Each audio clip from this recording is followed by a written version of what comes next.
This program features live coverage of an African safari and may include animal kills and carcasses. Viewer discretion is advised.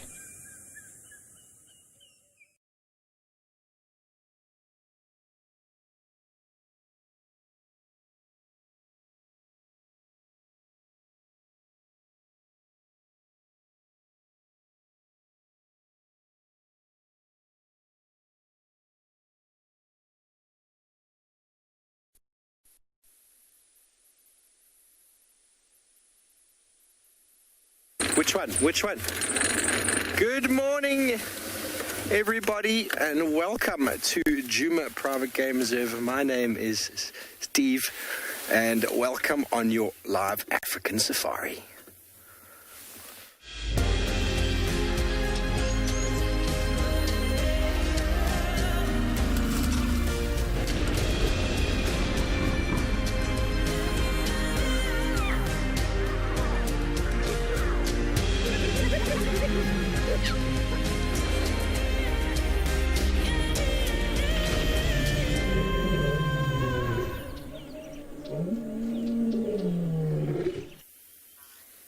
Good morning, everybody. Welcome to Djuma. Welcome to the dawn.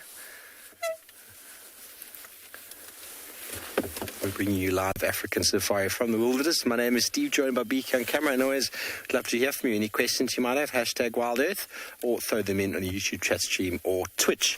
Our options this morning are to just drive around and checking the landscape for some tracks. The clouds have pulled in from yesterday, from that very warm, uncomfortable breeze. It's a very common practice. You get that very strong winds pulling in, pushing, and then the next day the wind is gone, but the clouds are everywhere, and it's going to be a lot cooler this morning. I forgot what the temperature was. I think it is actually warmer than it's supposed to be, but it's going to get cooler as the day goes on. It is 13 degrees Celsius, 56 degrees Fahrenheit, so it's actually a degree warmer than yesterday, but that is because of the cloud cover. But with the cloud cover, there's going to be almost no solar radiation today, and if the clouds don't burn off, it's going to be a bit cooler afternoon. Should be nice.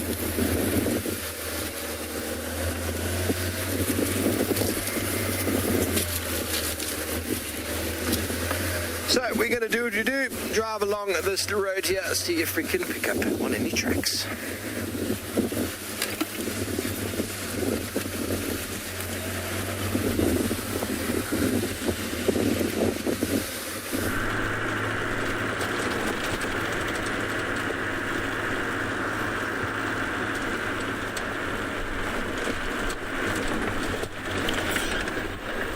A very good morning, everyone.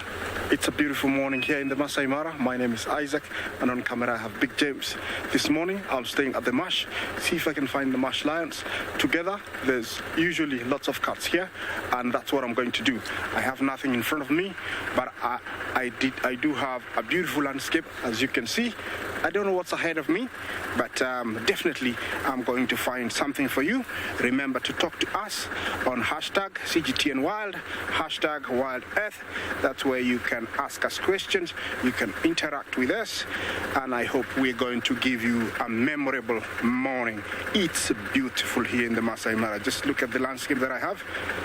But before I waste more time, let me continue driving, because I have nothing right now in front of me. But who knows, there could be something not very far from where I am, and that's what I'm gonna look for. As you know, there's nothing much as I can see here, but definitely there is something somewhere. Yesterday we did have a very big storm in the evening, and that's why the skies have opened up. They're really blue and clear. Looks like it's going to be a very, very hot day. Yesterday it went to almost to 28 degrees Celsius. I think today it might exceed that. Usually when there's no clouds, it gets really, really, really hot. It is usually the case when it rains that it gets hot the next day. I'm hoping it's going to be hot, and animals are going to be everywhere.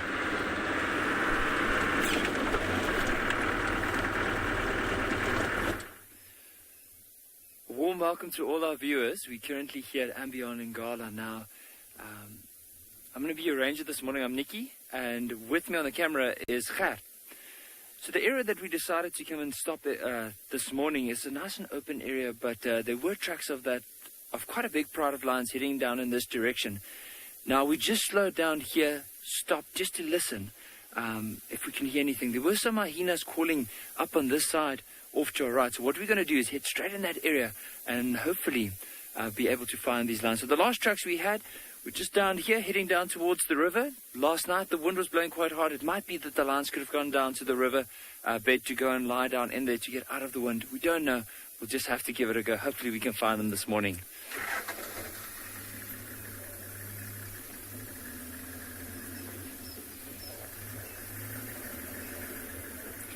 But it is incredible just to be able to head out early this morning to go and look for these animals. And it's almost like whenever you do go on a drive, it's a whole new chapter, a whole new adventure each and every day.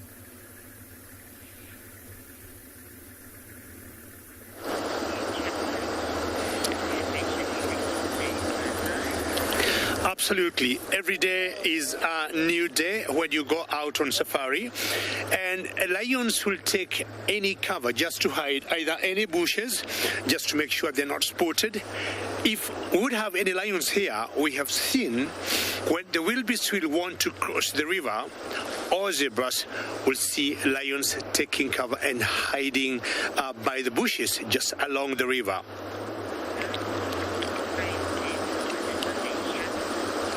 So what would happen, they're always very patient and they wait for these animals to come.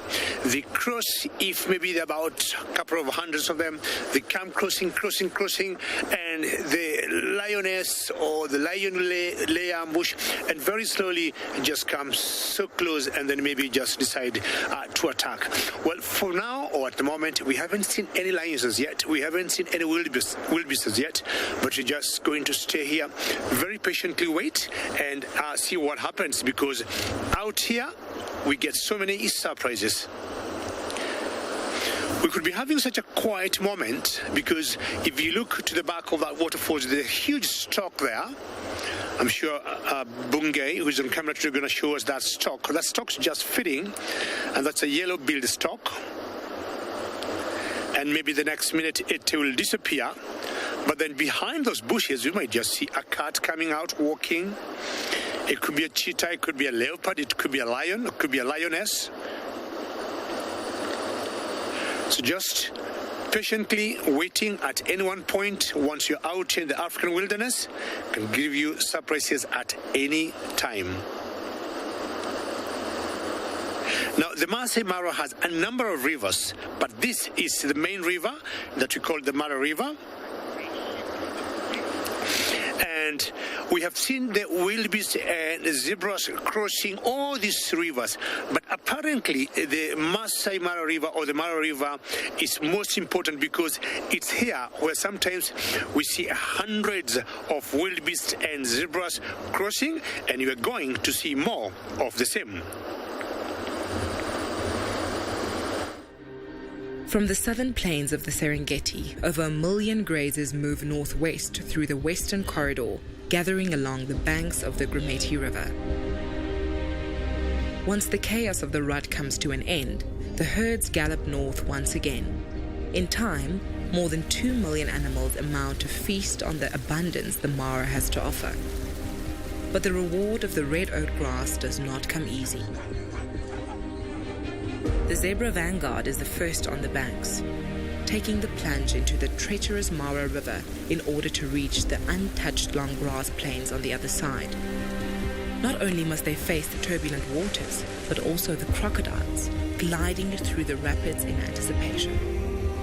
Then comes the body of the migration, the thundering herds of the white-bearded wildebeest, with their bleats echoing through the landscape while in search for greener pastures. Hunger, so too are the lions of the Mara who patrol the banks of the river. The risks are known, but the herds are determined. All must make the leap. Some will fall, but for the survivors, the lush greenery that awaits is bountiful. And then, as is nature's way, it comes the time to cross the river again as they continue to follow the life-giving storms and nourishing plains.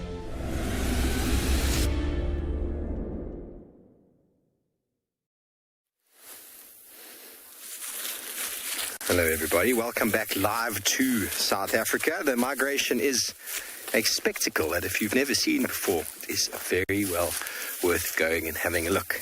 I was very lucky to have been there last year, and well, it's just very hard to explain if you've never been in amongst the masses. The smell, the noise, the flies are next level. Anyway, talking about flies and talking about overwhelming things, I found something here on the floor, which is quite interesting for the most part, but it is a story of a toilet, a story of poo, and the story of a small, medium-sized omnivore called a civet. And now this is what we call a civet tree. It's quite large, extends all the way around where I'm here, and it's a seasonal deposit of dung. What's that? You can hear some elephants, eh? Elephant tummy rumbles somewhere nearby. I heard that. We'll go follow up on some elephants soon, because there's only one animal, to be honest, that's got a bigger poo than a civet, and that's an elephant. But amazing, a civet that only stands about this high off the ground has got such enormous dung. And you'll notice I'm using a stick because I'm not going to be prodding around in this. There are shells, or should I say millipede scales, rings. There's fur over there because they are omnivores. They'll eat some meat, they'll eat some mammals if they can. I don't know what mammals they catch, but there's lots of fur over there. And there'll be lots of berries and fruit. There's some seeds over here, grass seeds. So a very seasonal sort of diet that the civet has. And this is a territorial boundary. So the civet will walk here and he'll defecate here regularly. And it's basically indicating to all the other civets his strength, his size, and his occupation of the area.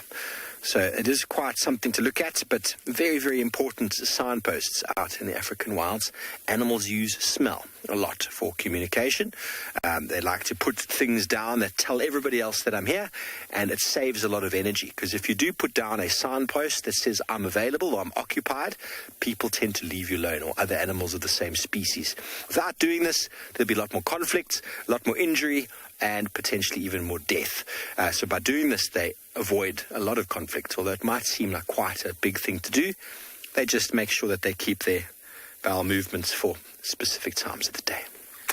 Okay, a marvelous tale of the small and interestings out in the wilderness, and BK heard some elephants. Let's go see if we can maybe find the elephants, because there's nothing nicer to start off a day than a herd of eddies. So we were talking earlier about smells and or how animals can use different smells. Now, in this open area that we went through, we came across a very interesting sight. Now, if you just drive past, it looks like a flat area with a couple of, looks like a bit of antelope dung that's scattered across here. But this is such an interesting place to be, because at the moment, there's quite a few tracks here of what looks like wildebeest. Now, often with the wildebeest, especially a male, when it becomes, or when it's dominant, it will often have an area, a territory that belongs to that particular wildebeest. Now, how it would mark it, of course, it would defecate, sometimes rub its head through the soil, even use its hooves. And so you'll notice with wildebeest, they have these glands between their hooves. So what they'll do is they'll basically push the hoof into the sand like this and then rub it like this, in order to get their scent across, but also with the dung. So this here would probably be something like a dung bed. And so this is one spot where they'll often come down, probably lie down here during the evening, and eventually in the day he'll start moving again.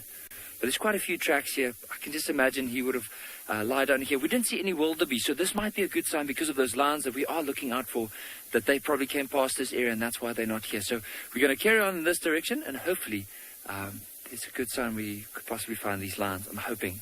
We'll keep our fingers crossed. Now, I think let's probably see if we can find these lines.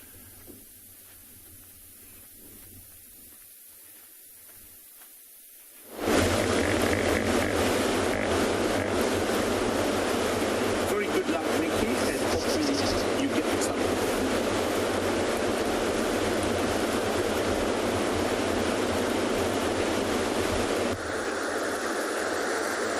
very good, Nikki, and good luck, and hopefully you're going to find some lions.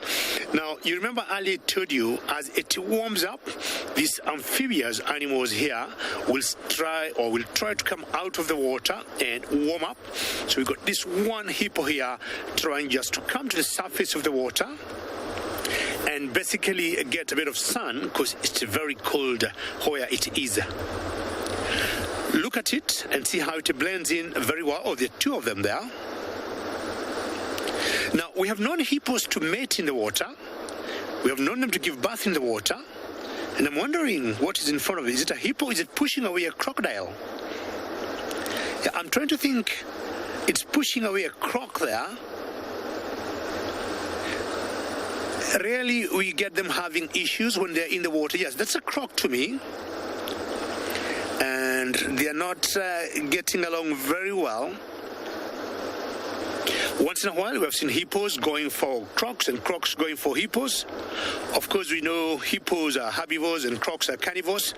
But should maybe, if this is a female, feel a little uncomfortable and she got a young one, we have seen these reptiles eating the baby hippos. And I'm sure maybe if this is a female, she could be just feeling not right with this croc being very close to her, baby, and maybe she's pushing it away.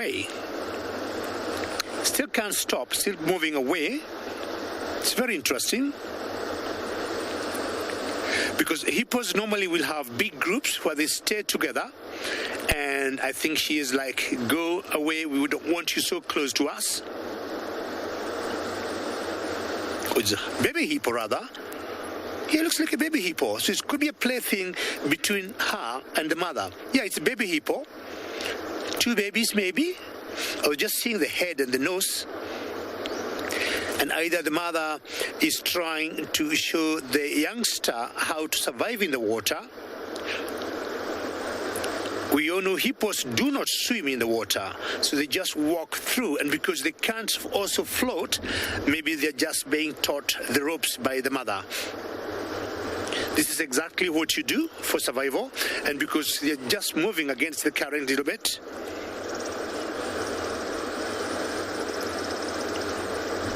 You see, always they try to keep the eyes on top, ears, and if you look at the eyes, the nostrils and the ears, they're always at the same par, slightly above the water. But once in a while, you'll get the hippos way inside, and every 3-5 minutes, they'll just pop up to breathe and then back in the water.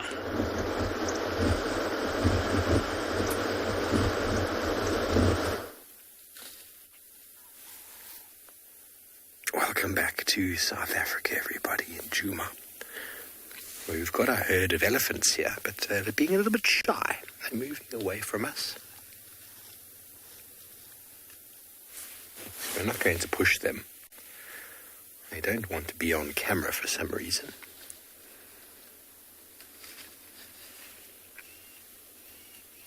It's possible that the wind yesterday has unsettled them. Let me just move forward a little bit here and get through that bush. So we're not going to follow them. Just a little gap over here.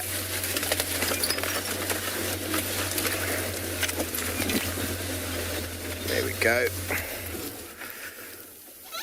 The African or savanna elephant, everybody. Such an important species in the system. Occurring in sort of loose, small groups to large groups. You sometimes might find them in enormous accumulations or aggregations. But invariably, they break up into these smaller groups of 4, 5, maybe 10 elephants. A few big females with their successive years of offspring. That one there is probably a female with individuals of different ages, and it's very likely that she's also pregnant. So we have a quiz for you this morning. Elephant quiz. I wonder if you're all ready for something to make the brain work in the morning. Now, elephant are mixed feeders, and they use their teeth for grinding down the vegetation. Now, I wonder how, if you can tell me out there by sending through your answers to hashtag Wild Earth or hashtag CGTN, how many molars does an elephant, now African elephant, get in their lifetime? How many molars? There's a specific number. Let us know. Those are the grinding teeth inside the mouth. They get them at different ages. They get the first one, and then the first ones push forward as the second pair come from the back, and they actually sort of push out the front of the mouth, as it were, until the final one has come through. Now, how many molars is that? The way in which the teeth grow in the elephant's mouth is a very good indication of its age. If you find an elephant's skull, you can actually work out the age to within 2 years. Oh, it's giving his bum a scratch. Oh, look at that. That poor termite mound.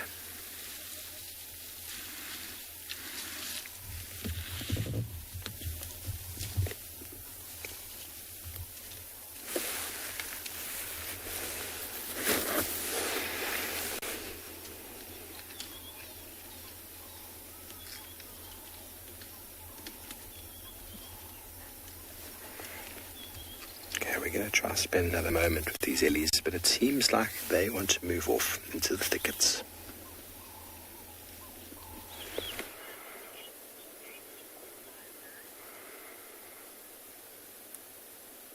Good morning, everybody, and welcome to and Beyond Phinda Private Game Reserve.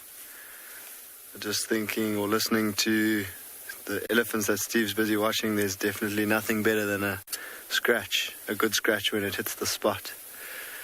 My name is Grant, and behind the camera this morning we've got Craig, and we have come out to the area where we left that cheetah yesterday afternoon, and we've come to see if we can find her again. Now, as some of you may remember, she did have a little bit of a belly on her. There was actually a question about whether or not she was pregnant, but I did explain yesterday that I think it is because she had eaten recently, so she was still busy digesting a meal. So we've just come across these waterbuck on our way into the area, and we thought we'd spend a little bit of time with them and just watch and listen. Perhaps we can find some clues as to where that cheetah might be, because it's very possible that she moved late evening yesterday to find a suitable, to find a quiet and safe place to rest. So we are quite close to quite a big watering hole, one of the last remaining watering holes on Phinda, and which is why we find these waterbuck here. They are water dependent, and they're never too far from water. It's always interesting to see those shaggy necks, and they need that extra bit of fur, because Craig and I noticed as we were descending from Phinda Mountain Lodge, which is quite high up on the side of a mountain, as we were descending to the lower lying areas where the river is and where this waterhole is, you can immediately start to feel the cold as it starts to get cooler, as you start to drop lower. And so they need that extra bit of fur around their necks to keep them warm. Those perfect white rings around their bums.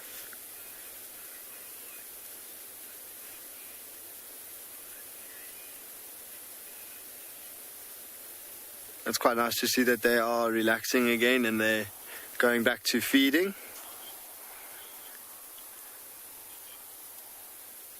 I love waterbuck.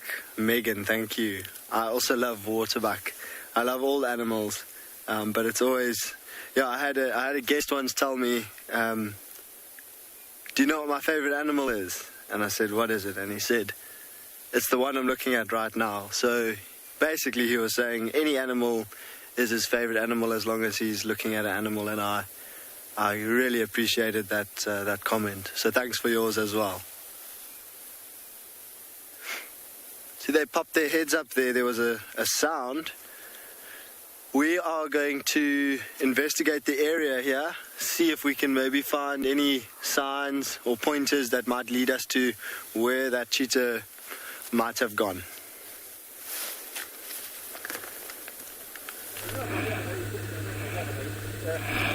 Hello and welcome back, and look what is here. Found 3 young lions. Cannot identify them. I think they're part of the Marsh Pride on the triangle side. Don't get confused about this. They're quite a distance away, and this is an off-road area, so I'm sticking to where I am, and I'll be watching them to see what they're doing. It's quite early and the grass is quite wet, and so they're not moving very much. You can see they're quite far away from where I am, but there is one that is quite active. The one to the right looks like he's a young male, about 3 years old, I would say. The 2 to the left could be her sisters. The one in front or in the middle looks like it might be moving soon by the looks, but I can't say exactly what they're going to be doing. The one to the left, you can tell it's starting to clean itself, so it means they might be have been moving earlier on quite a lot in the morning dew, and they are wet. Looks that like they are very alert at the same time, so if something passes by, we could get lucky and see them go for breakfast. Remember, this is coming live from the beautiful Masai Mara Triangle in Kenya. Okay, he just decided to take a nap. I don't know what to do now, but this is beautiful, guys. I hadn't seen lions yesterday, and it's my first sighting of the day.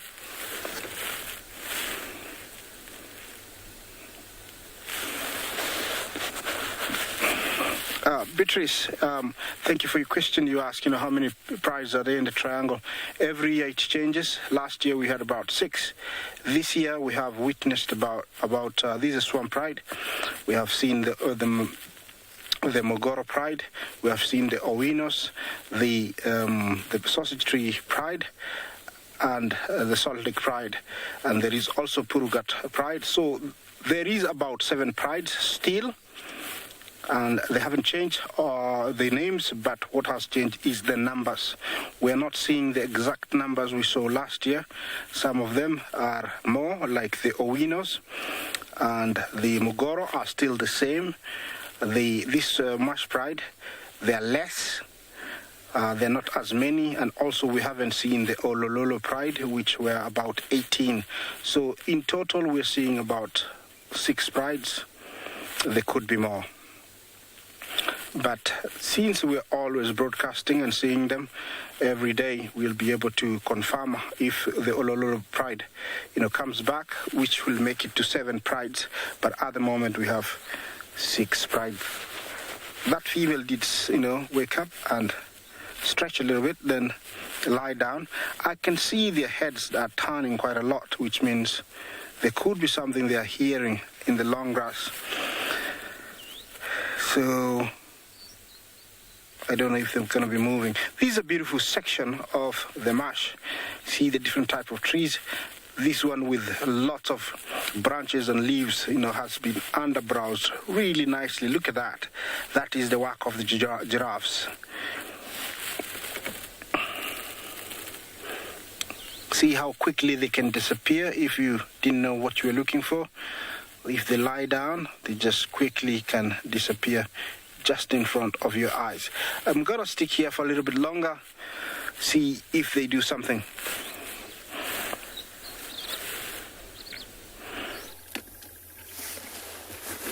Yes, indeed. Well, lions can disappear and so can elephants. I mean, look at that. Back here with us in Djuma in the woodlands where the elephants have moved off for a short bit and are feeling quite comfortable now with our presence. But we're not going to press or go any closer. They were moving away from us, so we're going to leave it like that. But the elephants, it's a non-stop feeding frenzy from the day they're born. Or should I say, from the day they're born, they drink milk when they are hungry, and they learn how to use that trunk. But after the first 1.5 years, 2 years, feeding becomes a necessity all day long. You'll see elephants taking that trunk and just putting food in their mouth. And what happens is that their teeth actually get worn down.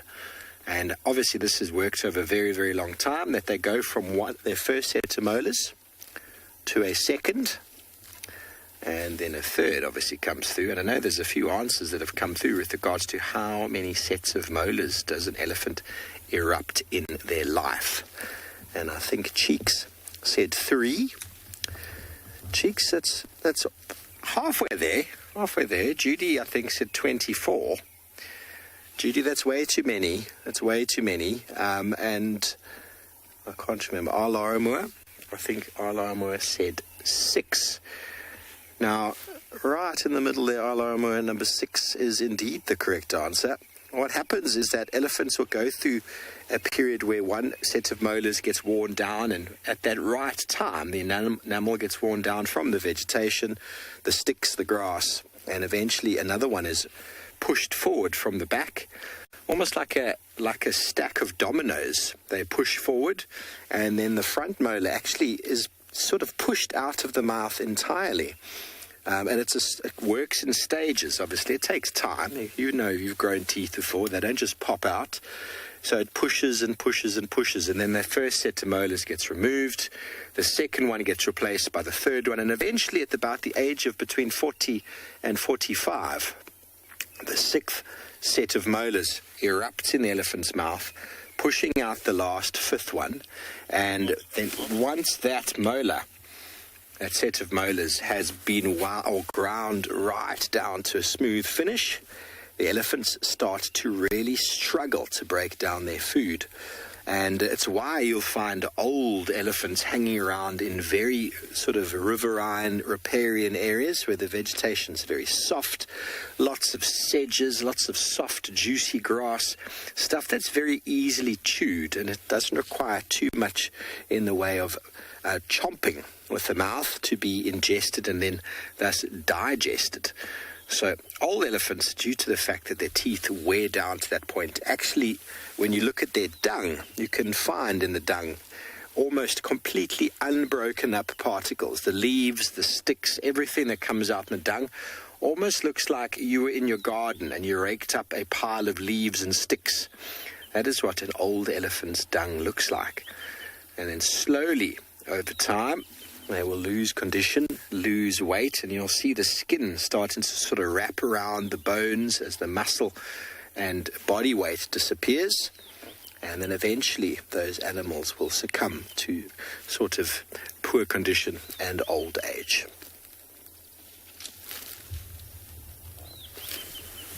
So many researchers have looked at elephants that they've put collars on, and they can actually put molds in the mouth, a fluoride mold, which then obviously takes an imprint of the dental structure. And with that, with animals that are being researched, they can figure out its age to within about 2 years.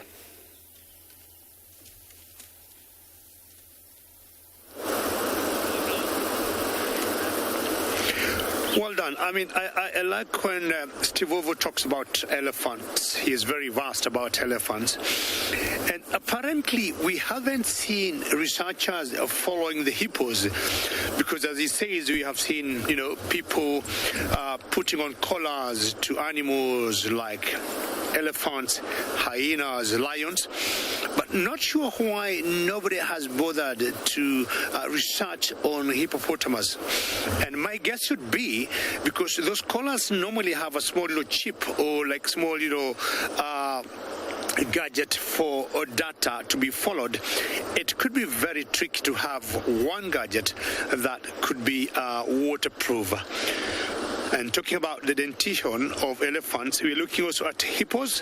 Hippos got very huge canine teeth, and more so to the males, because that is what they use to fight, to defend their territories.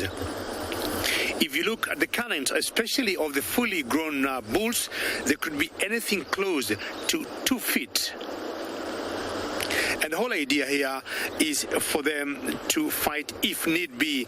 There could be an intruder or another male coming to try and sneak in.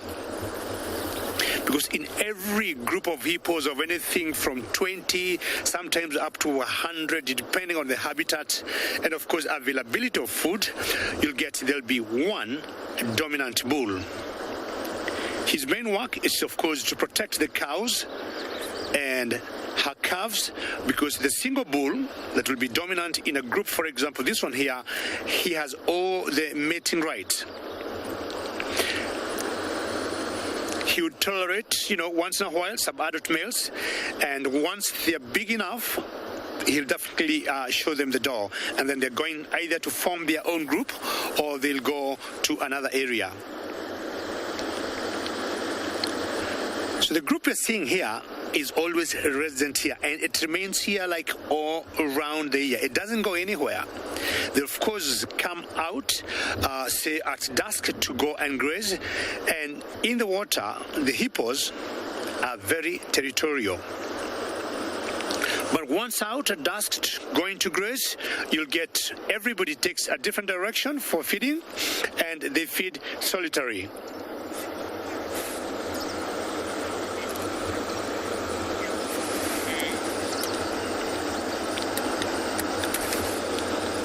As it warms up, you'll get some more of them coming out of the water. Just enjoying listening to the current.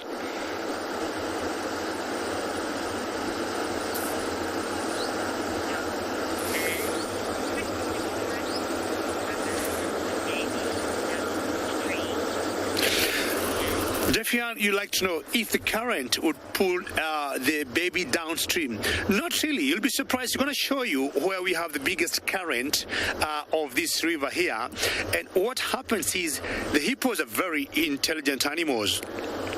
Anybody who take water as a habitat must learn how to survive, and the mothers will not allow their young ones to be in any place that is very deep or where the current is very fast. We haven't seen that happen unless maybe the calf could be sick or something could be wrong with it, but the mothers will always make sure the position they take in the water, it has the right depth, it's comfortable, and the current is not as fast. Look at those hippos there. Look at the heads there.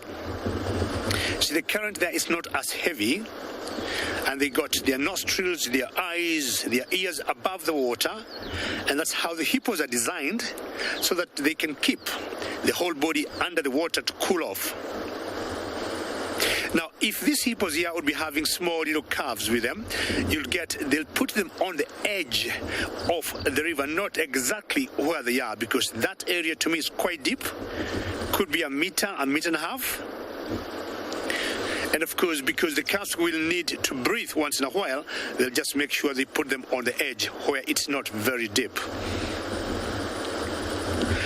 Remember, ladies and gentlemen, comments and questions are always very welcome, and you can tweet using hashtag CGTNWorld or hashtag WorldEarth. Kids, we haven't forgotten you. We love to hear from you, and you can do that by sending us emails, kidsquestions@worldearth.tv.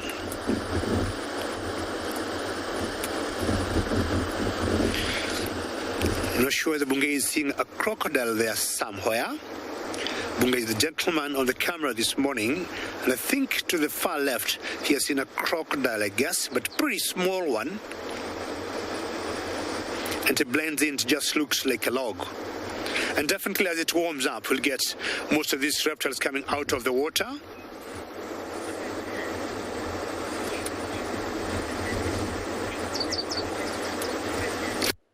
Pranav, levels of this river do not affect the crossing. You'll be surprised that when the wildebeest will choose to cross, the things they do not consider, they do not look at the levels of the water, and they do not look at the gradient of the crossing point. They just all push to the river, they have a huge build-up, and they just go regardless of the depth. I mean, once in a while we have seen them crossing on, in the water or in this river at a depth of only about 2 feet, when the water is very low. Look at, imagine the height of your knee. That will be the level of the water. We have seen them just coming, crossing, and boom, they go. They choose certain crossing points, like where we are now. We call this one the main crossing point. And when the currents are very high, you'll get the river is about 3 meters deep, and they just plunge in, they disappear in the water, they push, because they know they have to come out on the other end, and they come out. And it's at those crossings where we end up seeing so many mortalities.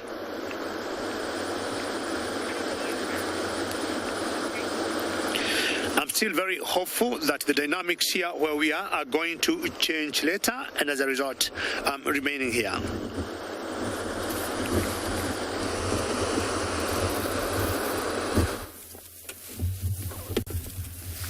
Thanks, Gigi. I hope you get to see a crossing today. It's really quite a spectacle. Well, we've caught up with a young elephant bull who was giving us a nice sort of bit of body language for a moment, and now he's decided, as with the rest of the herd, that he's rather going to go off into the thickets.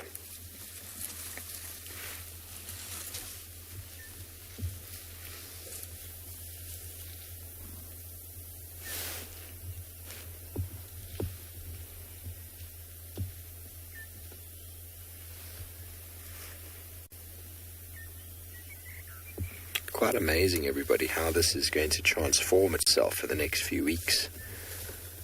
On the verge of spring, less than a month until spring, and all the trees around here are going to start blooming. Leaves are going to start popping out, and flowers. Hello, Kathy. You want to know how much an elephant weighs at birth? And it's about 110 kilograms, about 200 to 220 odd pounds. It's a very heavy little animal. And they are very small when they're born, with a gestation period of nearly 2 years, 22 months in the mummy's tummy. And when you see them born, they are the smallest little things, but bear in mind that they are also standing next to mum. Now, most of our biggest friends weigh that. So you can imagine that at birth in a very small little package. It just goes to show how solid the bone structure is. And obviously elephants have a very long gestation period so that the baby is a little bit more developed at birth. And little baby elephants are able to get up within the first 5 to 10 minutes. And the herd moves quite slowly with them at first. But from an early age, they need to keep up with the herd. But it is baby elephants that dictate the movements of breeding herds. So it sets breeding herds apart from big bulls. Big bulls are really, really big, and being a very big animal means that you feed on bulk, of course, but you don't need the same quality in food. The energy requirement is lower. So big bulls can afford to hang out in areas of bulk food that's quite nutrient poor, whereas breeding herds of elephants need to move in response to their youngsters' desires or needs from an energy point of view. First of all, they need to provide milk for the babies, and the small elephants need to feed on very nutrient-rich food. And so breeding herds' movements are definitely very seasonal. They move in response to nutrients, in response to the rains. They'll always feed on the best available grass that they can, and flowers and fruits as well. And so their movements are curtailed by the youngsters. And obviously they can also only move so far every day because of the ability of the youngsters to move. Whereas bulls, well, they just move off and just take it very easy. This is one young bull who's sort of hanging around on the periphery of the herd. He's too cool to hang out with the youngsters. So he's finding his own meal on the outskirts, but still staying in sort of enough of an earshot in case mum needs him.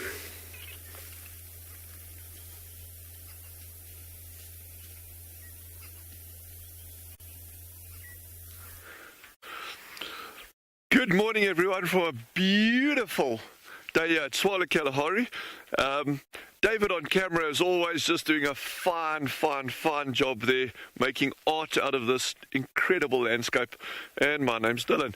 I believe you're looking at the bottom of an elephant, or an elephant's bottom, either, or whichever way around it is. It sounds like you guys are having some really good sightings with our colleagues there. Nonetheless, it is fantastic having you with David and myself, as always. I'm really sorry. We have been having tech issues the past couple of afternoons. It seems to be a heat-related thing in electrical components. That's why we've been on in the mornings, but not in the afternoons. Anyway, we are back and up and running. Hopefully, we'll hold thumbs. David will be checking it early every afternoon, so we know if we're actually going to be going live or not. But anyway, what a sighting we had here yesterday, those cheetah. And just to go out on a morning drive like that, not expecting anything, just going out and enjoying the morning, having a good, and then next thing, there's a cheetah with 4 cubs. That was an incredible sighting. Anyway, we sat with him for quite a long time, and there was no activity further. But yeah, good news as always, and it's the first thing I check every single morning when I get to this particular dam, are all the shelbies still there? And they are so far. But if you think that of that attrition rate, we're down to 4 chicks from 9. So that's quite a, you'd normally be happy if you have a 50% survival rate on youngsters out in these environments. Oh, look at the meerkats. There were 5 youngsters and we're down to 2 youngsters. So we're actually going to head up there. Veronica, meerkat habituator, did locate them yesterday, so we are going to be heading up that way now. It'll take us, kind of amble around on the way there because it's quite cool, so it'll take a little bit of time for them to come out.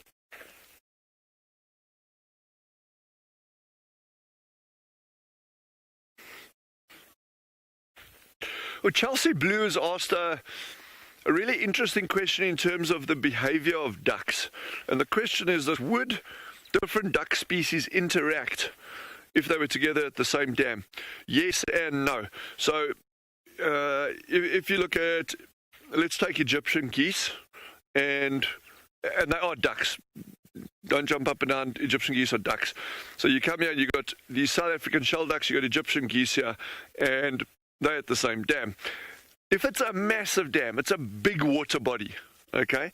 And there is plenty of food for everyone. Everyone kicks the heels up, relaxes, chills out, swims around, dabbles, eats some food, grazes some grass, comes back, grows chicks. Everyone lives happily ever after, okay? On a dam this size, okay, if you had a pair of Egyptian geese that had to pull in here now, there would be a boxing match of note. Because a dam this size cannot support two pairs of large ducks like that. And our stand to correction is, I think the figures are about half a hectare per shoreline for shell ducks at high densities. I mean, this dam itself isn't even half a hectare. This is a tiny little ephemeral water body, so this will dry up. So this cannot support 2 large pairs of ducks. You've got this little dab chick that's floating around in the middle of you. Oh, no, he's just got underwater. Thank you, dab chick. Well done. It's a little grebe for those of you. Okay, so David did get him. Good job. So even these ducks end up chasing this little grebe around sometimes. Not because there's a huge amount of competition. Remember, he's actually foraging for water, mostly for larger water insects. They're going for smaller, invertebrates in the water, but more like vegetation and that. The shell ducks, so there's not a huge amount of competition. But nonetheless, anything that they even think vaguely could be a threat to these ducklings, they'll go for. David and I had such a laugh the other day. We watched Sheldon, the male, the one with the grey head, chasing a dove for probably 600 meters. He took off chasing this dove and he went full out for it. That dove just managed to keep ahead of the shell duck. And I think what was going on there, remember we've been having youngsters missing in that, and I think it may be that he was thinking that dove, because they do look very similar to gabar goshawks in some ways, so he might have just thought it was a raptor or something. But no, you can get in very intense competition between duck species at the same dam in certain situations.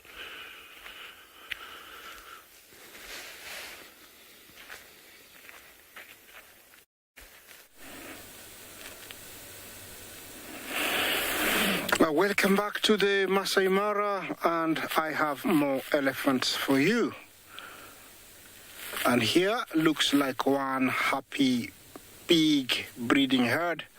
Lots of females, could be sisters, could be cousins, and their offsprings and previous offsprings.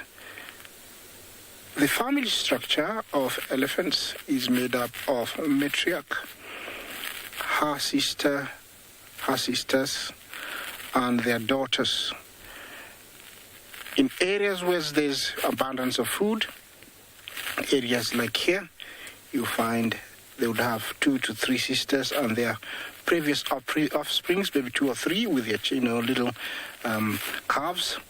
So it could be one big extended family and can range from 12 to around 30.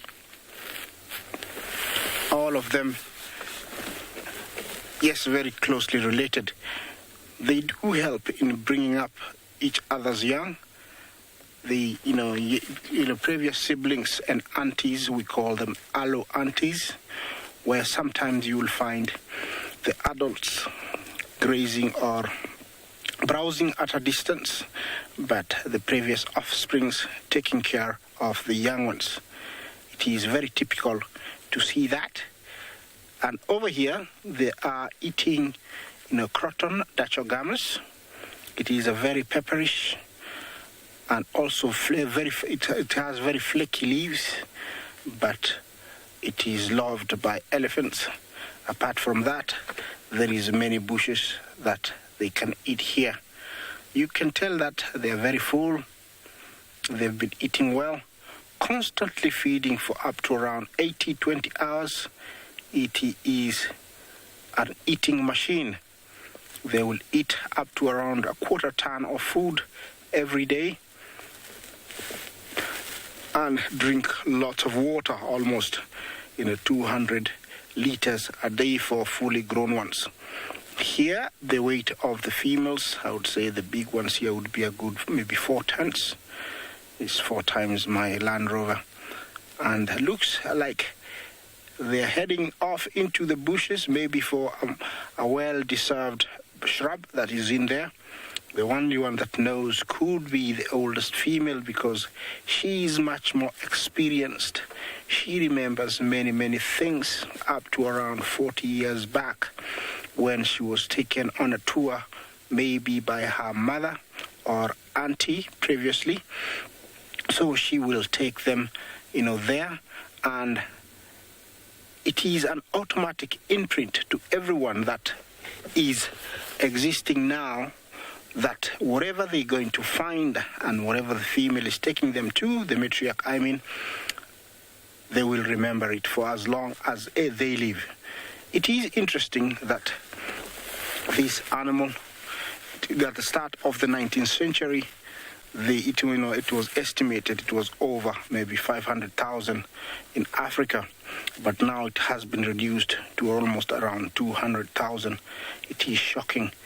So it is nice to see these many this time and day.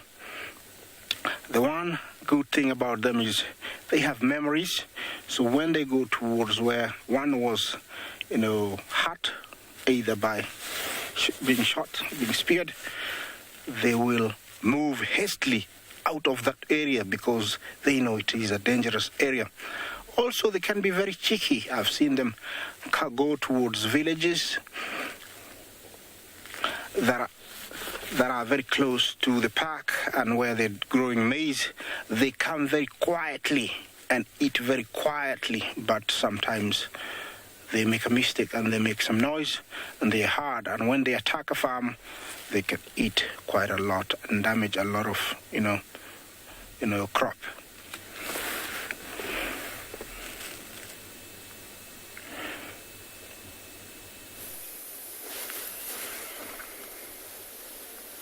Welcome back, everyone, to And Beyond Phinda. We've managed to find a really large herd of buffaloes just moving through the grassland here. Now, this herd was apparently in the area yesterday after we had left that female cheetah And so we've checked quite thoroughly for her where we thought she might be. There's a big watering hole that I mentioned earlier with the one of the last remaining ones, and these buffaloes were close to that. So we thought that maybe these buffaloes came across that cheetah and tried to chase her away.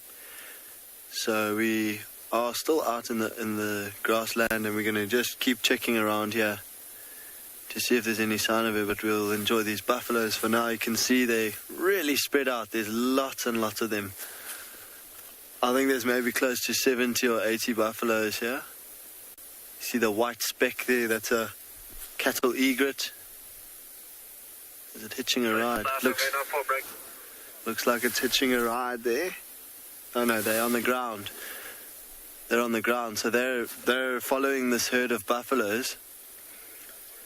Because as the buffaloes move through the long grass, they flush out little insects, and those cattle egrets are able to catch the insects.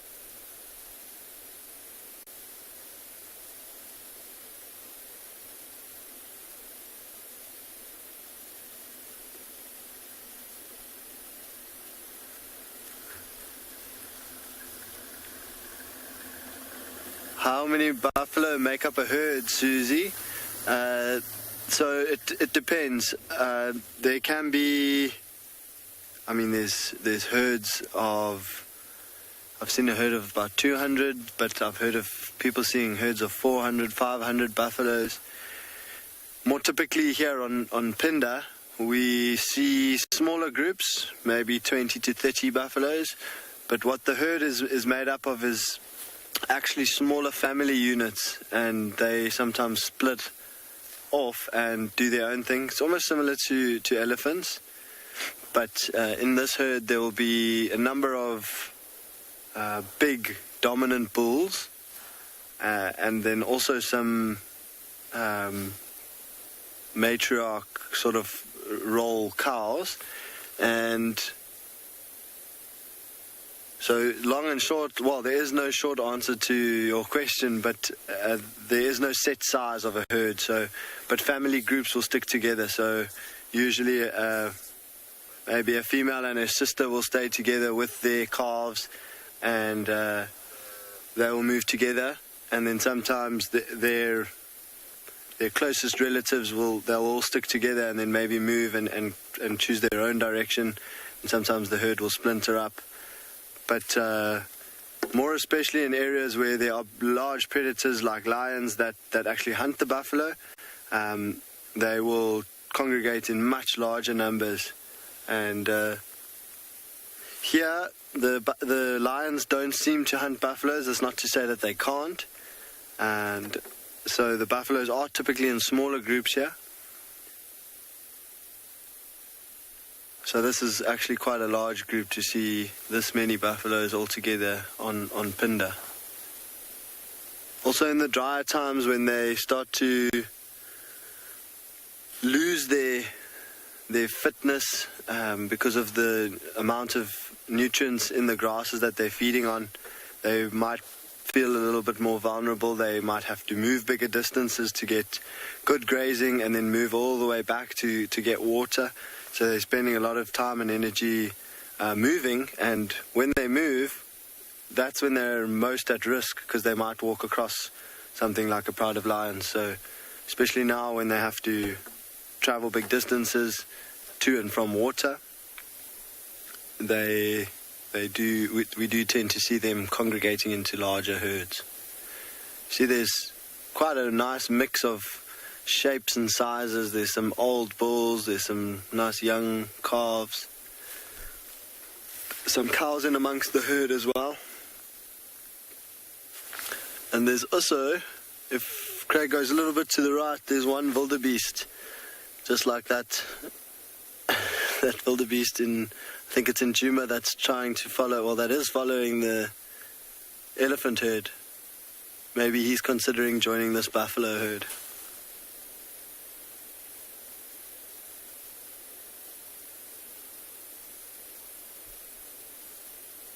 But it's a really peaceful morning out here, especially after yesterday's wind. And all the animals have come out. I suppose in excitement for how perfect today is. There's not a breath of wind. It's a little bit overcast, so it's cool. I don't think it's going to get too hot maybe if this cloud cover burns off. But we're going to stick in this area and see if we can find that cheetah.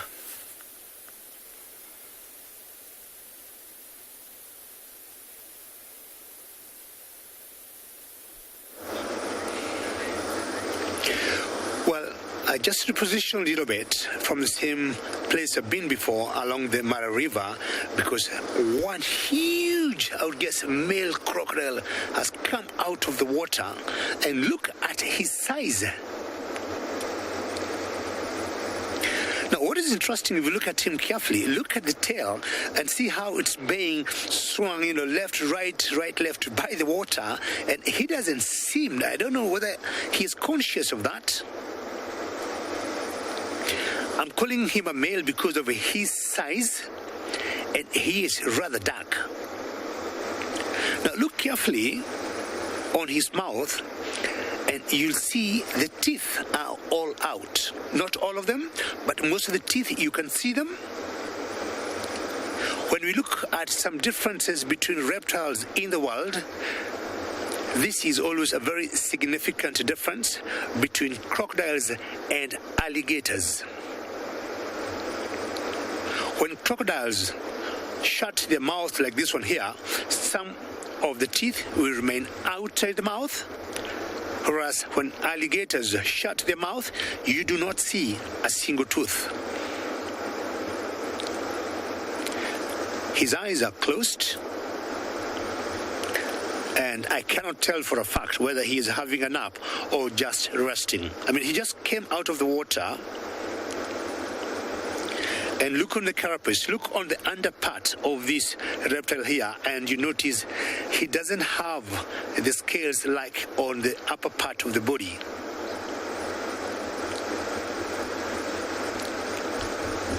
They look slow, they look very harmless, but you do not want to take chances with these reptiles here.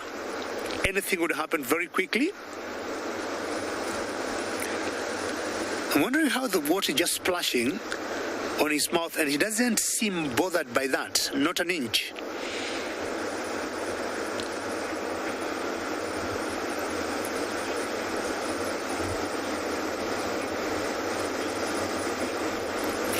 TikTok, how often do crocodiles mate? Now, of course, depending on the group, depending on when the females are in season, it has been very difficult for us to know when they mate, because we even rarely see them mating. And my guess is maybe they mate in the water, or maybe they mate outside the water when, in the darkness at night. But it's very difficult, TikTok, to give you an exact answer on how often they mate. But the most interesting story is after they mate, and the female coming out of the water, and she digs herself a nest by the riverbank, lays the eggs in there, and then covers them. They have a very interesting story, TikTok, because unlike the other animals where we get the chromosomes deciding the sex of the babies that will come out once they hatch out from the eggs, the babies of crocodiles, males and females, it's determined by the temperature of the nest. Now, the eggs that tend to be on top of the nest, depending on the heat, they normally come out as male crocodiles, and the eggs below will come out as female crocodiles. There's one interesting fact about crocodiles. Unlike all the other animals where we have the chromosomes X and X for females and X and Y for males, crocodiles and some turtles, sea turtles, the sex of their babies is determined by the temperature. It's the white part of the Mara River, and you can see in the background there is one escarpment that we call the Ololo escarpment. And having seen one crocodile come out, I got a feeling we'll be seeing a few more also do the same.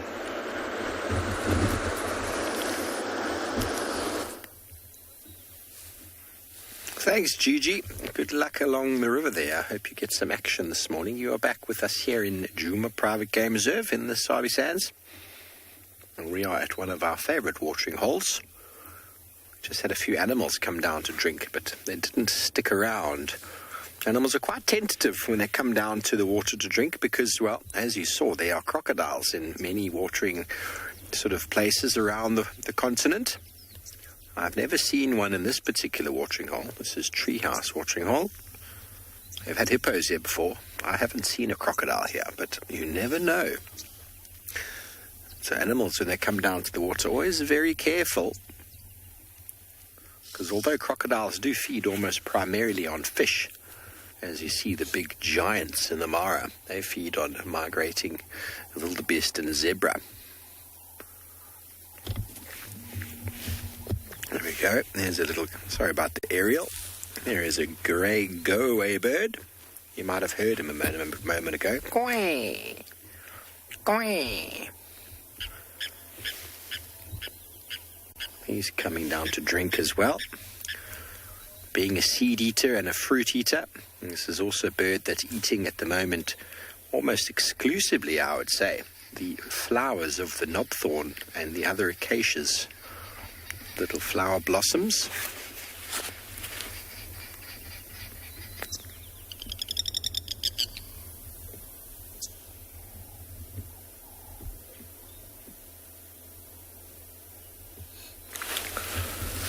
Now, birds of prey are a big threat to these birds when they come down to drink, so you'll often find them coming down quite slowly, often in groups, and then also often sit on the edge on a little thorny tree before going down, because birds of prey will take opportunity to hunt these birds. If you're small sparrowhawks and goshawks, falcons, they can come out of nowhere. High-speed flying. Talking about birds of prey, BK, I think I might have one for us. You see that big marula over there? The big one. I think, just by looking with my binoculars, that we might have the first Wahlberg's eagle back. The one on the left. Sorry, the one on the left. Yeah, left of that one. There we go. Down and left. There on the... Oh, am I in the right tree? Sorry, I think I'm in the wrong tree. Yeah, sorry, can you go right, eh? And at 10 o'clock. 10 o'clock, there we go. You see here? Top right. Top right. Right. The tree to the right. Peaks. To the right. There we go, that one. Middle of frame. I think we might have our first Wahlberg's eagle back, everybody. Yes, indeed. Now, that is a migratory bird that moves back down into South Africa for breeding. They are called intra-African migrants. They don't go too far north, and they come back here, and then they spend the time looking for food and getting ready to mate and to breed. And we've had two resident pairs of Wahlberg's eagles for quite some time, and you can see on the back of his head, he's got a little bit of a crest. It stands up a little bit. It's not that clear. We'll try and get a bit closer for you. He's quite far away. But there we go. Yes, indeed. What a wonderful shot.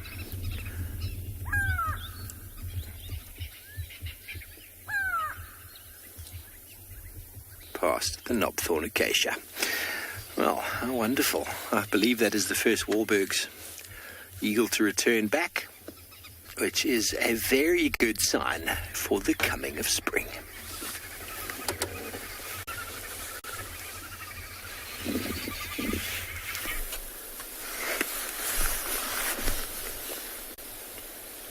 Welcome back to Ambion Pinde, everyone.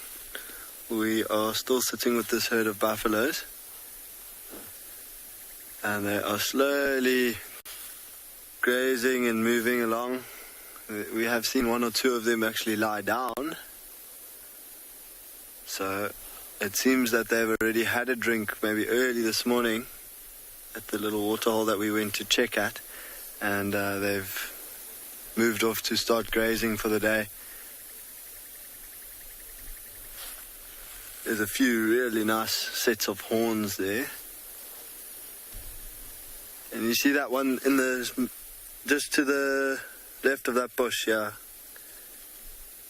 She's busy chewing, but she hasn't had her head down in the grass for a while. And what she's busy doing is ruminating. So she's regurgitating the cud and re-chewing it. So we actually looped ahead of these buffaloes to try and get in front of them as they were moving through the grass, and they've all kind of stopped here, and they seem a bit reluctant to pass us. So that's why, as they've settled down, there's some grunting happening.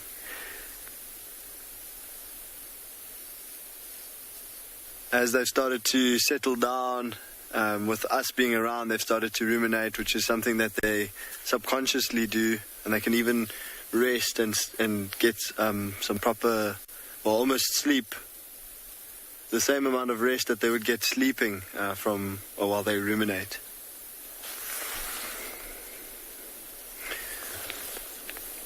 See those big ears pointed in our direction, and then she moves the one back every now and then.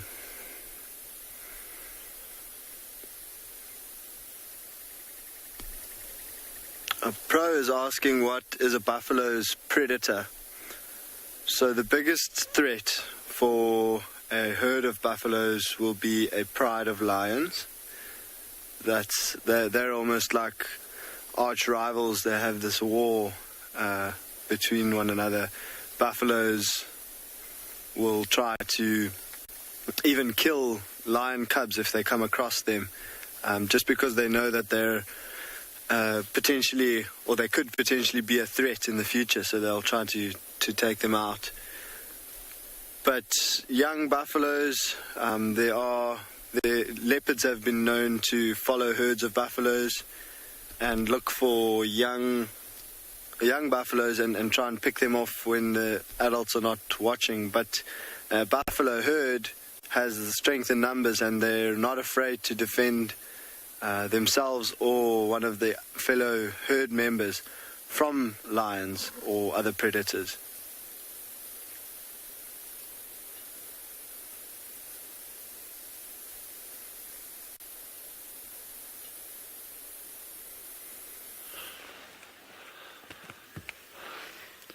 So we're on our way up to the meerkats, but we just bumped this pale chanting goshawk on top of the sociable weaver nest. But what a setting that is. That massive old tree, huge nest, and then perched right on the top there is our nemesis, the pale chanting goshawk. Well, not the birds itself, but their nest.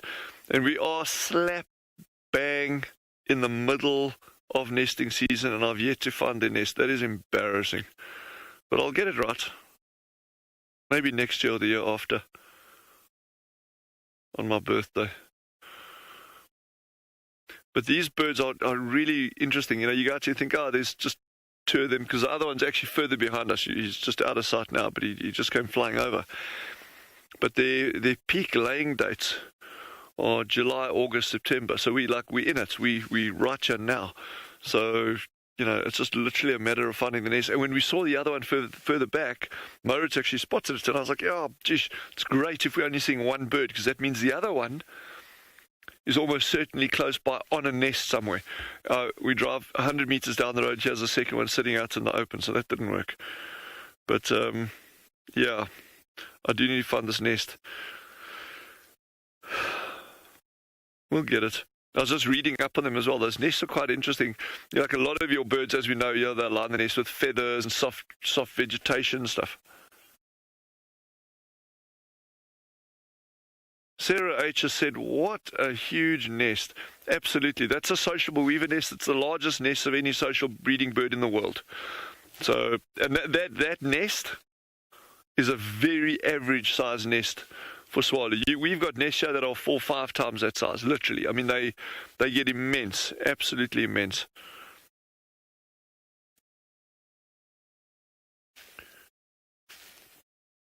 So I've seen goshawk nests on the top of the sociable weaver nest, but very, very, very infrequently. I don't think that's a typical nesting thing. They like making a little platform of branches. And then so I was reading up on it. It's quite interesting. They'll actually line the nest on the inside. They've used regurgitated lion pellets. Lions, like any cats, they'll throw up like hair and that kind of stuff and bits of bone and that. So they've actually been recorded using lion pellets, lining the nest with ostrich dung sometimes. So it's like really odd, really weird. There's preening. So that feather maintenance is always important. It almost looks like he's ready to fly off somewhere. Sometimes they poop just before they fly. So they cock their tail, poop, and then they fly off. So if you're ever bird watching or you're into photography and you want to get that like in-flight shot as it takes off, when a bird poops, you know it's about to take off. It's a fairly cool morning out here this morning. It's a lot cooler than it was yesterday. Yes, yesterday was like mild. It was but then we had all that cloud cover, which really helped in terms of trapping heat. But this morning, no, it's a bit cooler. Like I said, at least, oh, look, that's nice. So when you see that, that kind of gives you a better idea of the scale of what you're looking at there. And the mountains are way out to the left-hand side of the frame. About... There you go, there's the mountains there. I love those kind of like wide shots because it just really gives you a feel for the landscape that all these species that we're looking at are functioning in. Yeah, whether it's a tree or that nest or that goshawk or whatever. You know, it really just gives you a good understanding, appreciation of the vastness of the area.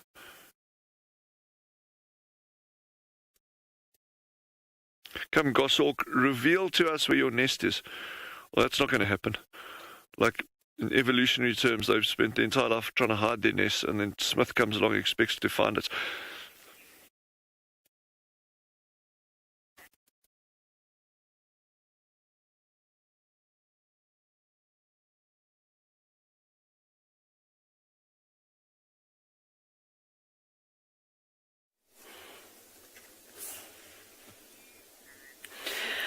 Good morning from a very grey and gloomy day here at Pryden's, but at least we've got some elephants and a couple of very chirpy birds as well. My name is Taylor McCurdy, and on camera with me today is Sebastian Rombi, and we are all wrapped up trying to keep nice and warm as the cold weather is upon us. But hopefully it'll be gone soon. I think by tomorrow the weather probably would have warmed up a little bit nicer.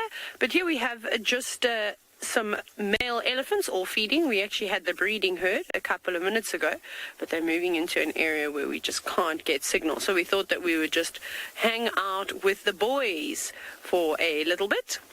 Here's one of the bigger bulls within the herd, just munching away. They seem to have pushed over an acacia of sorts and are now chomping on it. You can see some stuff falling out of his mouth. He's very carefully trying to snap little twigs. There's some leaves. Very tasty.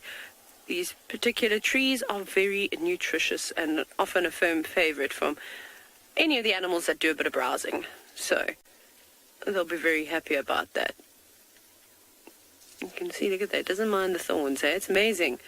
But those thorns are actually very flexible. They're not particularly solid and quite hard.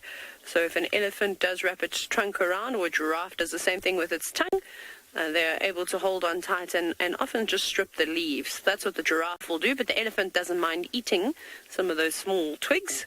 They look nice and juicy, nice and supple, so it won't be too difficult for this elephant to chomp on those.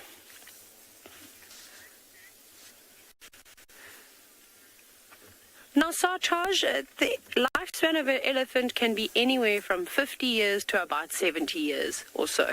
But an elephant very rarely will die of old age. Normally what happens is, it's quite a sad process, in fact, is that an elephant runs out of teeth. basically. They wear down to the point where they can't chew their food very well, or even at all. So elephants have about 6 sets of molars that come through at different stages of their life when they start to wear down.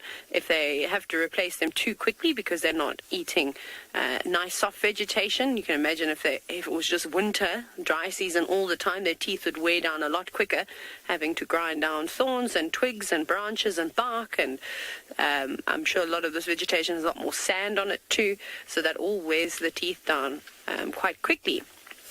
So it's a very, very slow process. So these elephants at this time of the year are also starting to feed along drainage lines and closer towards dams where the vegetation might still have some greenery to it or be a bit more lush than some of the stuff growing away from water sources. And you typically see that with older elephants too.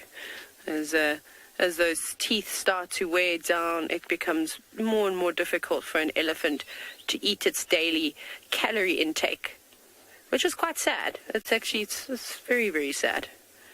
But these young boys won't have that problem at all. Right. Now what we're going to go and do is you're all going to go and have a look and learn a little bit more about the family dynamics of elephants. Elephants have fascinated us for so long because they display the same social complexities and full emotional range of our own human species. Mothers, sisters, cousins, and aunts live in herds while the bulls wander the wilderness as bachelors. Cows live in the same herd from birth until the end of their life, some 60 years later. The herd is led by the oldest and wisest female, the matriarch.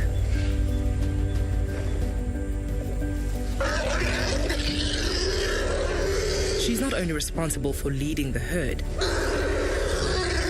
but also dishing out discipline to the often unruly teenagers. With their flappy ears, floppy trunks, and folded skin, baby elephants have the cuteness edge over their human counterparts.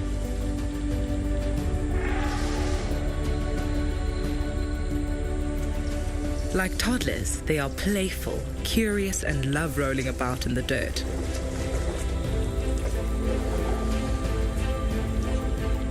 Human voices and vehicles provide endless entertainment for bored little elephants, and they, in turn, are always a source of amusement for us.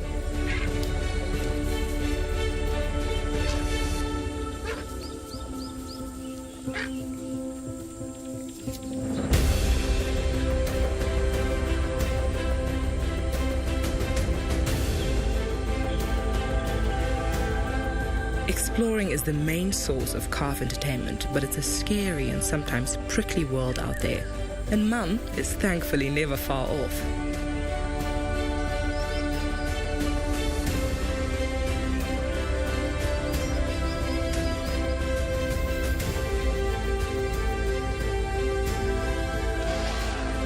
Bulls become boisterous when they hit puberty, and this irritates the matriarch. Once she's had enough, she will boot them out of the herd to find their own way in the world. Like playground bullies, the young males fight for dominance, sometimes with extreme violence. The older bulls live alone but mentor these young bucks. It is these fellows that are the ultimate gentlemen of the wilderness.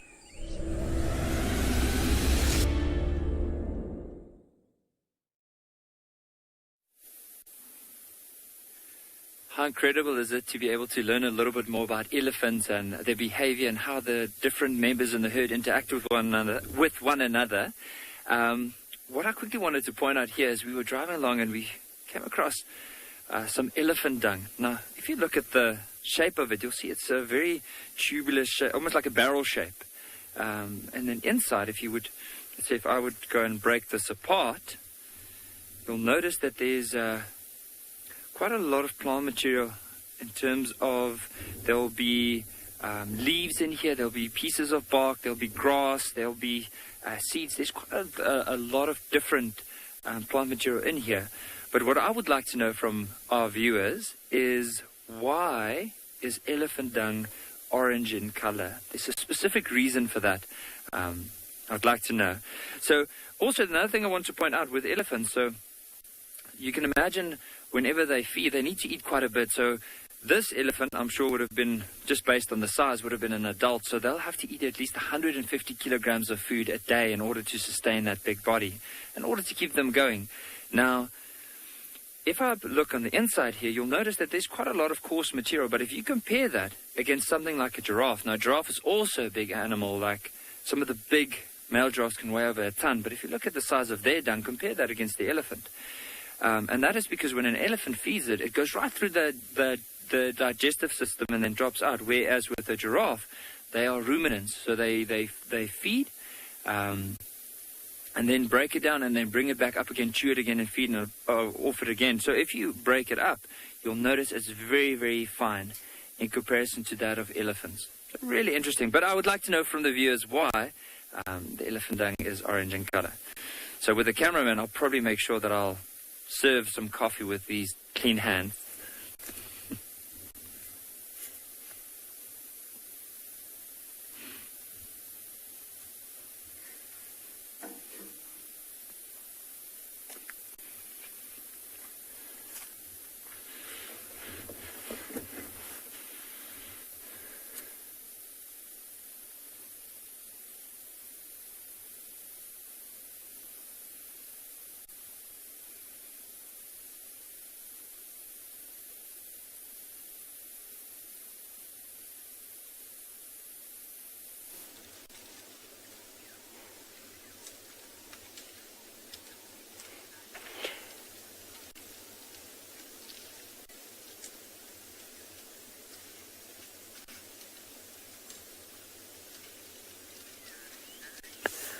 Okie dokie. We have another elephant bull who is much larger than the rest of the bulls that have been feeding. He really threw his weight around. He came marching through the bushes. He didn't dodge one of them. It's like he was trying to announce that he was coming on through. And he then pushed that other younger bull we were watching right out of the way and thought, right, I'll just carry on and finish up on this tree. Thank you very much. So you can see he's much older, even just by looking at his face. He looks a lot more worn. And if you look just above his eyes and sort of where his temple is, you can see how sunken that part of his head is. And that's another good way to kind of age animals, or especially elephants, this is particularly to elephants, is that the older they get, the normally sort of more sunken these cavities sort of become. So it's another thing that you can kind of use, because it can be quite tricky to age elephants. It takes a lot of experience, and even then we don't get it right. But we just give a rough kind of estimation, looking at their overall size, looking at that part. You can look at the wear and tear on their tusks, which this bull only has one. Not very big tusks, though, but that doesn't really necessarily define his age. Unfortunately, we're seeing a decline in big tuskers, especially here in southern Africa. Well, that's quite sad. Not our really big elephant bull, Kumo, that we see on a regular basis. He's much larger than this fella, but this guy is somewhere in between.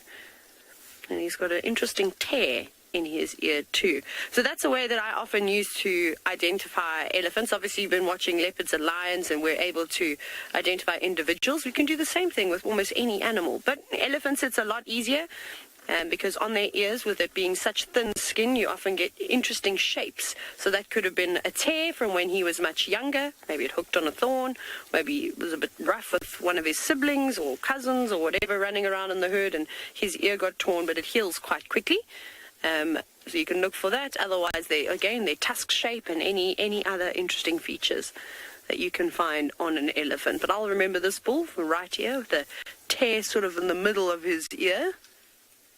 But he's lovely. Everyone is very calm and peaceful. Yesterday, the elephants were trumpeting and rioting around, so I think that they are happy that the wind has died down, but now we just needed to warm up.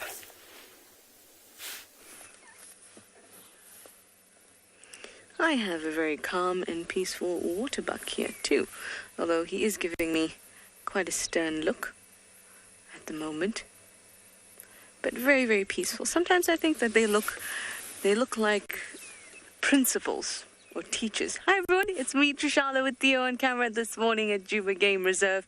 I've just been smacked in the face by a branch, just why my lip is a little bit It looks like I have lipstick on. Theo got slapped in the foot with a branch the other day. So, you know, we're matching. Swollen foot and swollen lip. Our waterbuck doesn't care too much about that. So he's busy going about his day, having something to eat. He's not too far from a water source. Waterbucks love to be around water. Generally between, say, a 5K radius and a 2K radius. Most of the time they try to be within 2Ks of a water source. They're water loving. And he is on his own because the bulls are fiercely territorial. And those white markings on their face that I said to you, he looks like he's quite stern, the way that he's looking at me. Those white markings are meant to emphasize that kind of very serious face and posture that they take when they want to advertise themselves in their territories to cows and their offspring that come through.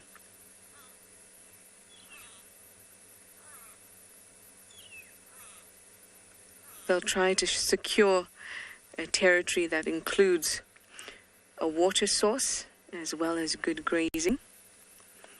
And as females come through, he'll try to keep them in his territory.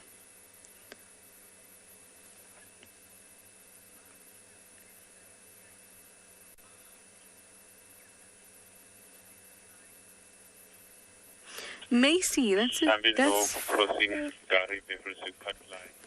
a really, really interesting thought. You'd like to know if different antelope are territorial towards other antelope, not of the same species.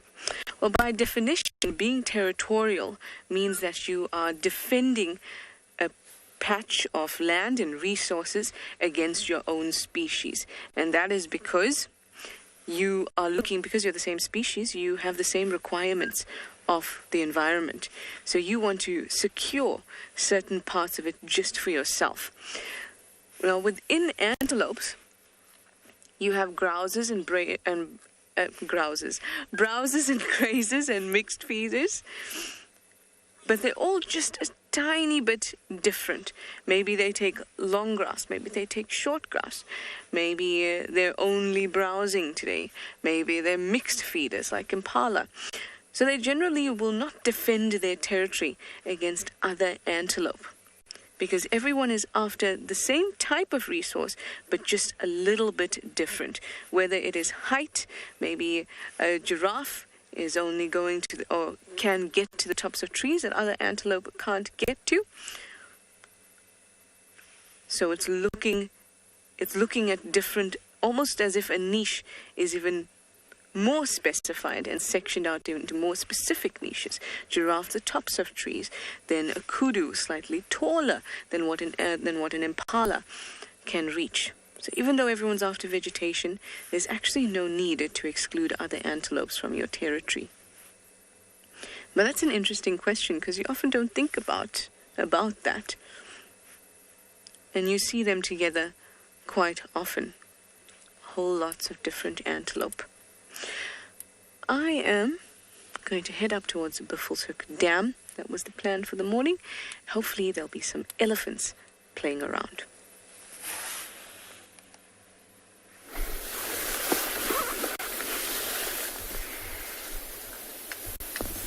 Welcome back to Ambient Phinda. We are still sitting with this herd of buffalo. There's lots going on.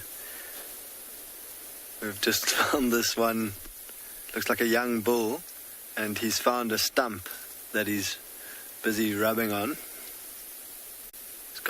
He's got it between his legs now. And he's just shifting his body around it and making sure he scratches every little piece. Or every little itchy bit. But I think he's done now. That'll be his mom, just to the right of him. And he will stick with her for about 4 or 5 years, quite close to her side, and after that he'll move out and become he'll join a bachelor group, usually made up of other young bulls like himself and some much older bulls, and he will try to learn from those older bulls. When he's big enough and strong enough, he might come back to this same herd or perhaps another herd and try to take on some of the dominant bulls in the herd and fight for mating rights. Look at that calf in the road there. It's quite a young one in the road at the moment, walking straight towards that egret. And off she goes.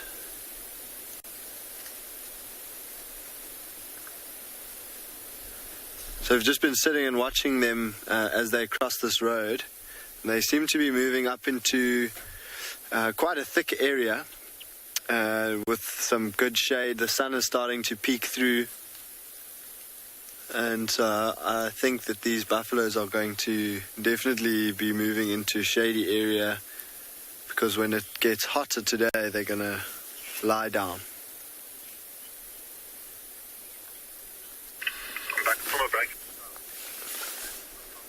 JP, 100% buffaloes. So the question is, do buffaloes suffer from foot and mouth disease? And yes, they do. That is a bovine disease, and it is transmitted from cattle to wild animals like buffaloes. And so game reserves like us, we have to do our best to make sure that there is no interaction between buffaloes and cattle on the outside.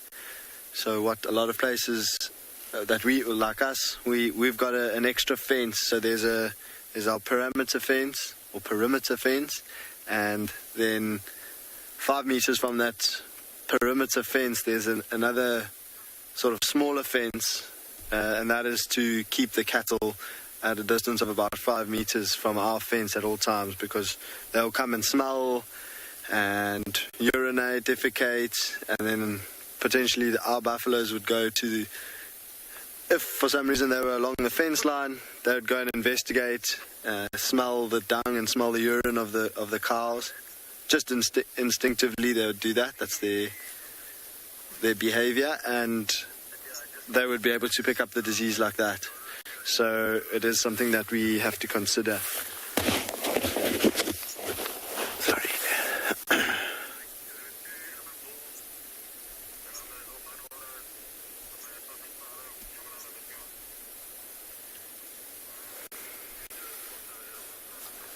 Comes a little one onto the road again. Still lots of egrets following this herd, and we hear the oxpeckers every now and then looking for ticks on these buffaloes. Oh, and we've got some joining us very close on our right hand side. Sorry about my head.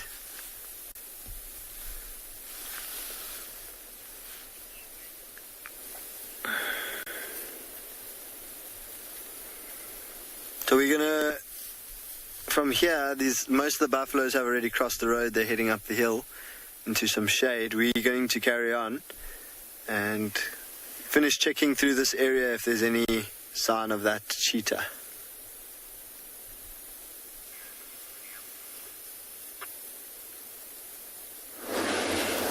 Well, we'll always get the young ones running to the mothers because they'll feel much secure there. And the same case would happen here should we have calves of these hippos in any sort of danger. You'll always see them very quickly running to the mothers. Now this hippo has come out very close to where we got the crocodile, and look where she's turning around, and whether that's her back. And if you look carefully, she got some injuries, or her skin looks to be wounded. And once in a while we have seen hippos using the very long canine teeth, fighting each other. And it is these small little wounds that they have will get ox pickers sometimes coming to land on them to try and get some blood from them. You see how she blends in there very well? And you can see the color of the water is much brown. If you're watching yesterday morning, it wasn't as this brown. And to me, this is an indication there were big rains upstream, and definitely there's a bit of erosion as the water has been coming downstream. The rapids still continue, and I usually wonder whether this affects the behavior of these animals here, either the crocs or the hippos. When the rapids, sometimes I like calling waterfalls, get even bigger. The other day we were just sitting here, and all of a sudden we had the rapids, the sound went up without, knowing, and wondered what happened, and then we it must have rained upstream, and as the water came building up, of course, we expected that to happen, but it caught us off guard. You can see how far now the water has come. When we got here, the water wasn't where it is now. It was about much inside, by another 1 meter, which would mean maybe the rains might have continued overnight and the water levels will keep going up and edging towards the riverbank.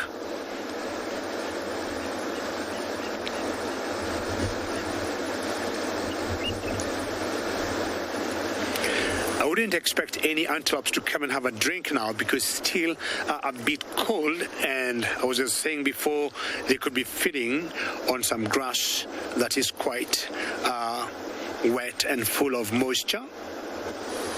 Our croc hasn't moved from where it was. We've still got more hippos trying to show up their heads.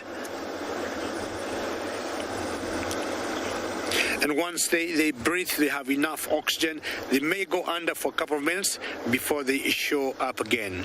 It's warming up nicely now, and I'm looking at more hippos coming out of the water.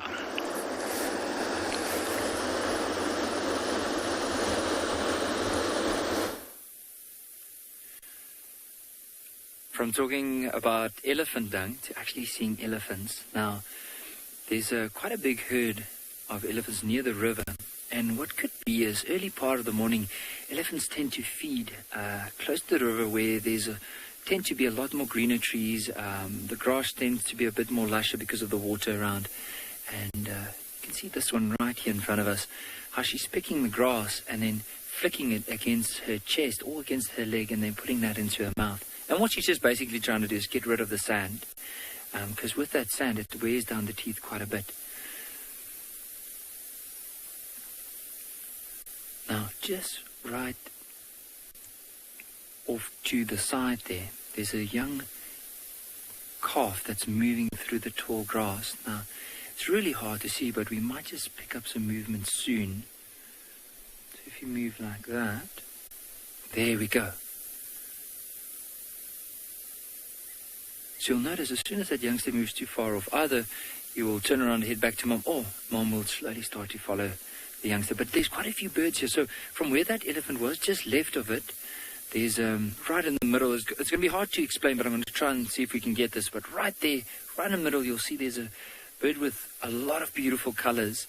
You'll notice there's a dash of white around the bill, bit of blue on the side. It was chased by this other bird called the Birchall starling. But what I want to describe, so that was a lilac-breasted roller, and then this bird that just chased it off that perch is Birchall starling. So why they're here is because as these elephants are moving, disturbing the grass, there's a few insects, maybe grasshoppers or anything that will fly up, and they'll go and catch it. Now on top of that, there's another interesting bird up in the tree. So where the bigger elephant is, just on top of that, there's a tree without any leaves, and there's a few birds jumping around there. Now I want to see if we can find out exactly which ones those are, but it sounded like a shrike of some sort just by the call. Maybe, let me just see if I can get my binoculars on it. Oh, they refer to as Retz's helmet shrikes. So they are a very nice bird to see for the area. Now, I just want to see if I can get another glimpse. If I don't get another glimpse, I'll try and see if I can get in the book, but they have moved further away. I just want to listen. There's some zebras that got a fright on this side, and all the elephants started running off. Now, remember earlier on we said there were tracks of lions coming into this area? Now, I wonder if it wasn't the lions that gave these elephants and the zebra a fright. So the zebra running off to the right. Let's slowly move forward. Maybe that pride is somewhere here. Now, that's the pride of 18 lions that are around. So the last tracks we had, we're coming down here now. There's more elephants that side, and the zebra just ran on our right. You can see some of the younger elephants also turned around and started running off. We'll keep a good lookout as we move through here.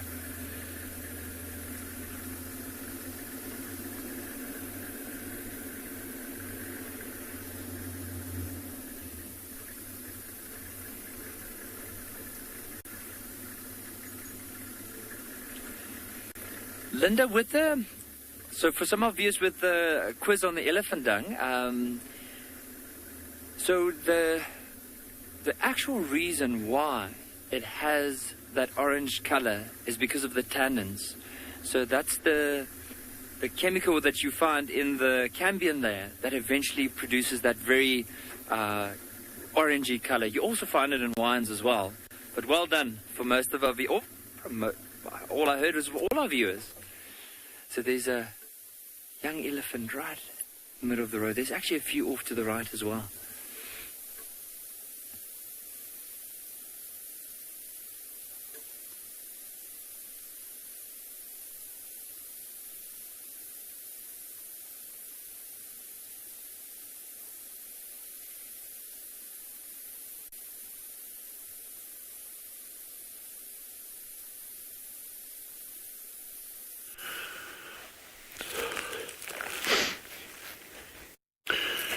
So, some fantastic work having been done by Veronica, our meerkat habituator. She's relocated this group and they are back at what we call the Boskia burrows. Remember, Boskia are these big shepherd's trees. The nest that we were looking at earlier with the goshawk perched on top there, that big sociable weaver nest, that tree with a lovely white stem, that's a shepherd's tree, or also known as a Boskia albitranca. And that's where these meerkats are back at this particular burrow system here. They're not out yet. Remember I mentioned earlier how cool it is this morning. It's not cold. It's not by any means a freezing cold morning. It is just considerably cooler than it was yesterday, which means they're more likely to get up a little bit later. But I think not too long. I think it's going to be the next minutes they're going to be up. And again, we just do the routine scans around. There's nothing untoward that's been around these burrows last night. I'm still on the lookout for badgers, but nothing yet. A lot of brown hyena tracks up and down. There's been a stack of giraffe activity in the area. A lot of mice. But like I say, nothing that's going to impact on these little badgers for the moment. So all good, all good.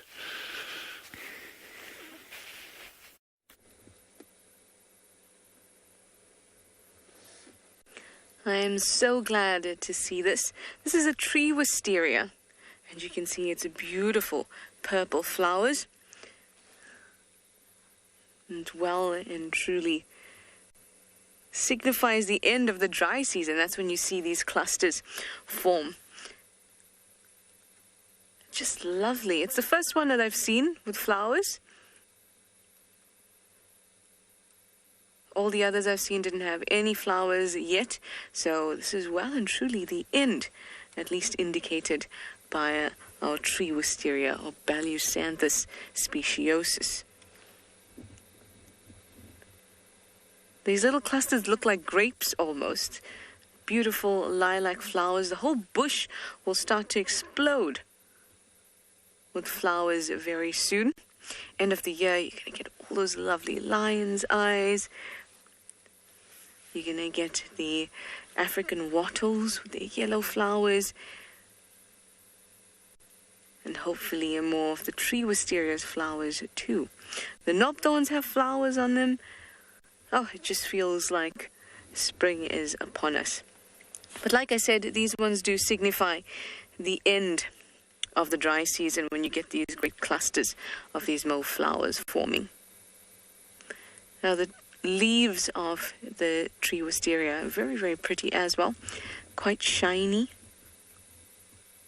And a really pretty green. And they are deciduous, so you can see that most of the leaves on this tree has fallen. But there's some right at the top there. And then there's a younger specimen just off to the left that does have some leaves on it, slightly shorter guy. There we go. It also looks like it has a basketball hoop through it. That should be fun.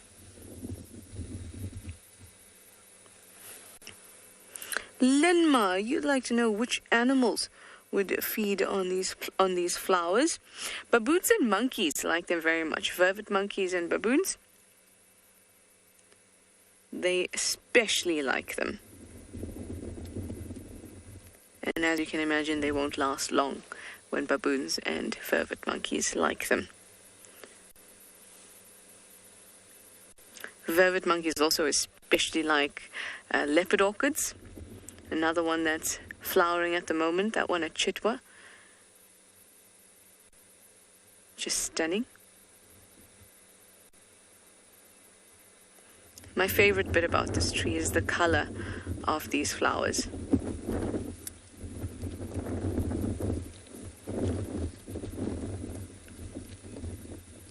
You can see that it's quite windy. The shape of the leaves, and I said that I really like the leaves, the color is really bright yellow, but the shape of the leaves remind me a lot of like a eucalyptus tree.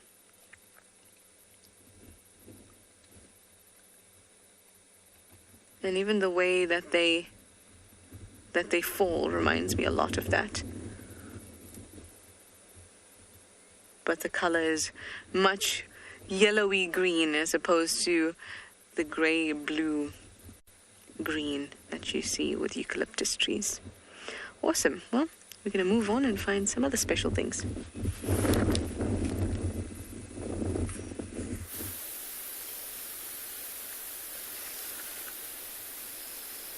Welcome back to And Beyond Pinde, everyone. We found these, well, there's actually 3 side-striped jackals, and if you look at those 2 in screen, there's a lot of posturing going on. They're completely puffed up and they're walking side by side trying to show their size. We've come across them while we've been looking for this cheetah, and it looks like there's some kind of, I don't know if it's a territorial thing or a mating ritual, because it looks like there's one female and one male. And then there's a third that's very submissive and it's lying off to the left in the grass. It looks like things are calming down now. There was a little bit of a tussle earlier, but they all seem to be okay. They are quite a distance away, so it's been quite tough to see males and females because they are very similar in size. You'd have to see underneath the tail to tell male and female apart. But all we know is that there are these 2 that have been displaying against one another, and then there's a third one that's lying in the grass that's more submissive.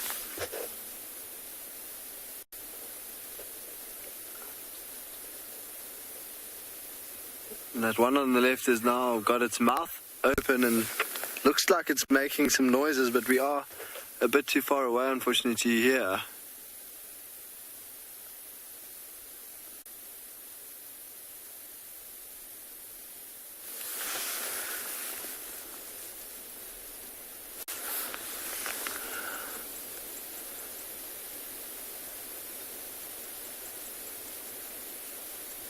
See the one on the right, tail up in the air, and you can just see the tip. There we go, look at that, tail right up.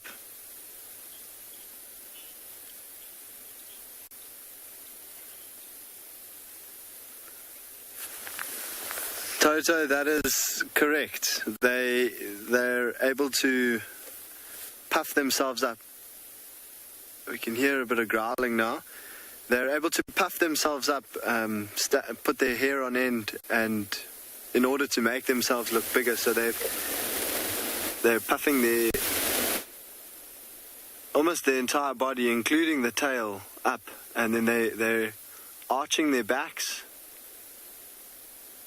and then they're walking side by side, and then there is a lot of urinating and defecating going on.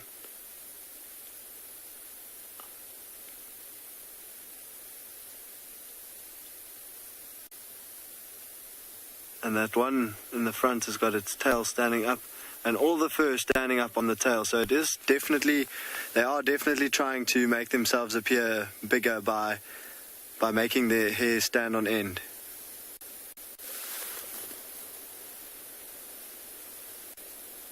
That one that's at the back now looks like it's a bit bigger than the one in the closer to us.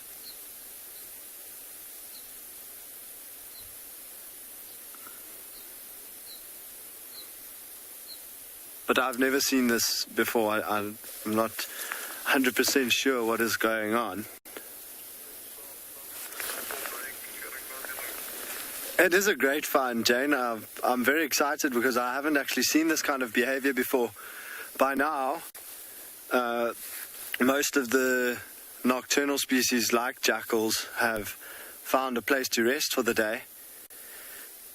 Jackals more especially hard to see during the day because they go down into burrows. There's the third one. It's just trotting off to the right. But yes, while we were looking for the cheetah, I actually thought it might... Oh, and he's being mobbed by lapwings. These are blacksmith lapwings that are now dive bombing the jackals. He or she, should I say. I haven't been able to tell which of them are males, which are females. But yeah, like I say, they should be down a burrow already, and they're still out. So they've obviously got unsettled or unsolved business out here. It almost seems like they're driving this other one out. And running now.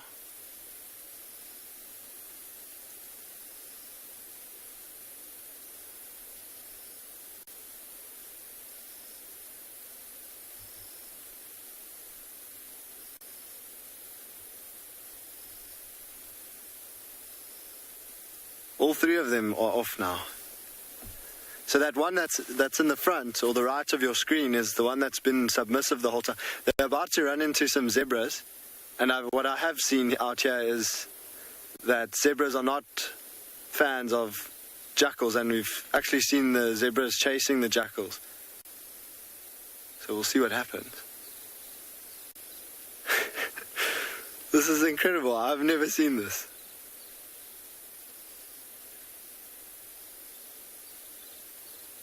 Now they are going a little bit far away from us, so we'll try to keep an eye on them. And you see the zebras are all, well, you can't see now, but the zebras are all watching them.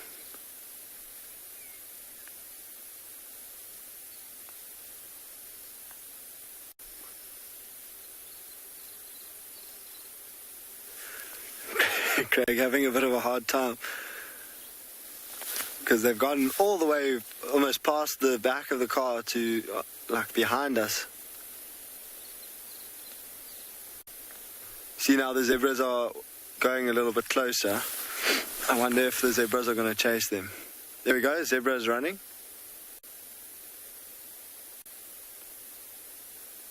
Oh, there's a dip on that side that I think they've gone down into. I think we'll...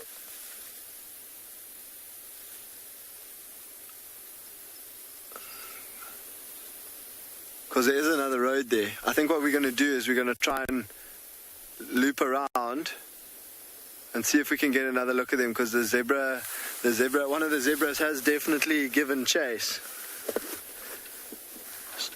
So yeah, we're going to do that now.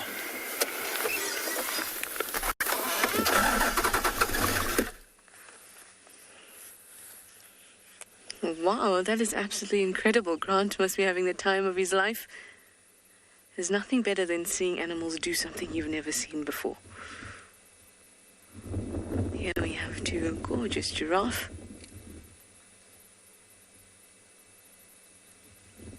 Oh, I thought they had decided to leave the scene as soon as you came to me, but it looks like they're just looking for another spot of greenery.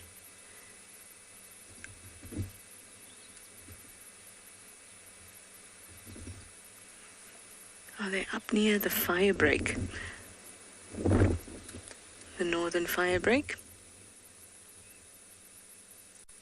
Very nice, relaxed. And we're so lucky that we're seeing so many of them lately. Now on the fire break, the trees that are actually sprouting are much shorter than, say, you'd have in the drainage or in flatter parts of Djuma. And I love watching them bend over to actually feed.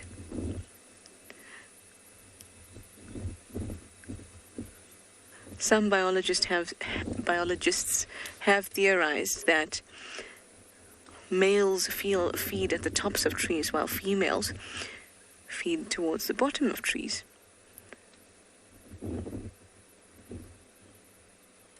But it is, in my opinion, not something I've seen.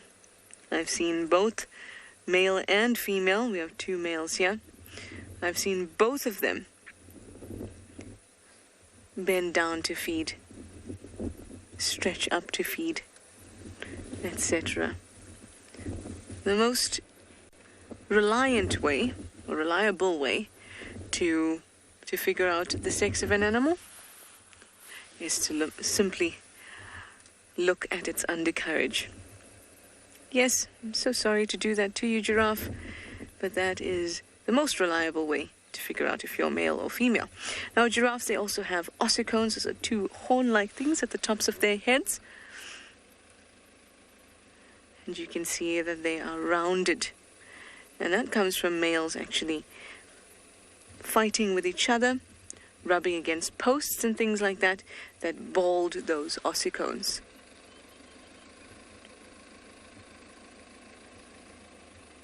And look at those eyelashes.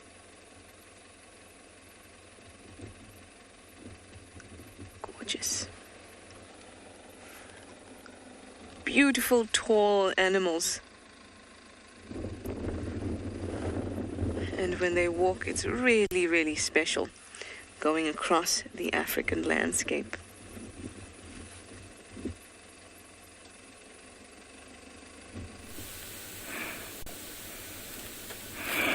Hello and welcome back to the Mara.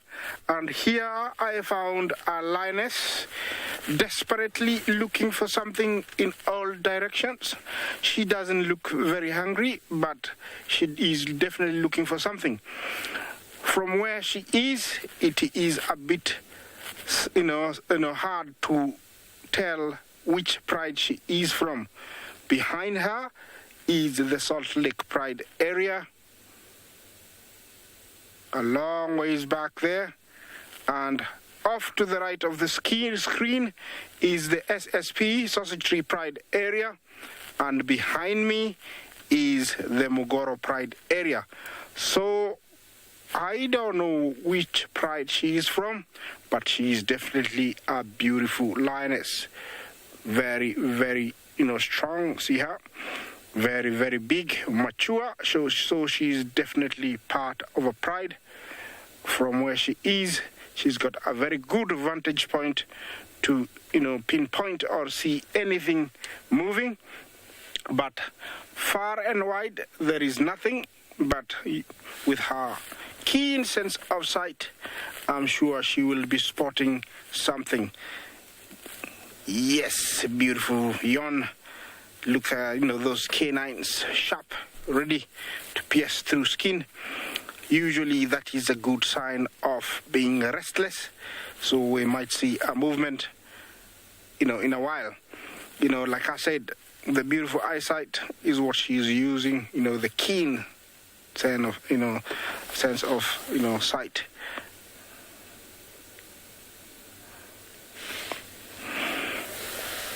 This is all live from the Masai Mara, the Mara Triangle.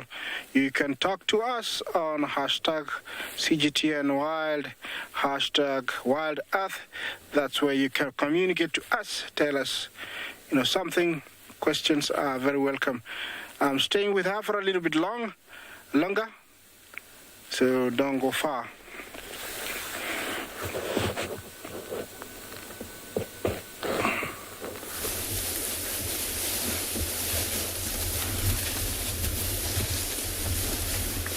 Welcome back to South Africa, Djuma.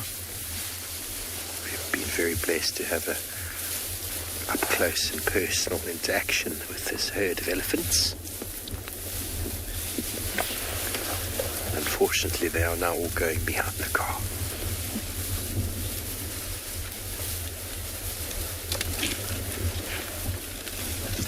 That was very special. They all walked right next to us and stopped right in front of us as the big mama checked us out, spoke to the whole herd, and then they all moved across the road. Very blessed to be in situations like that. It is live, as Isaac says, and now they've gone into the bushes, so we're going to try relocate to see if we can get you another position by going around that way.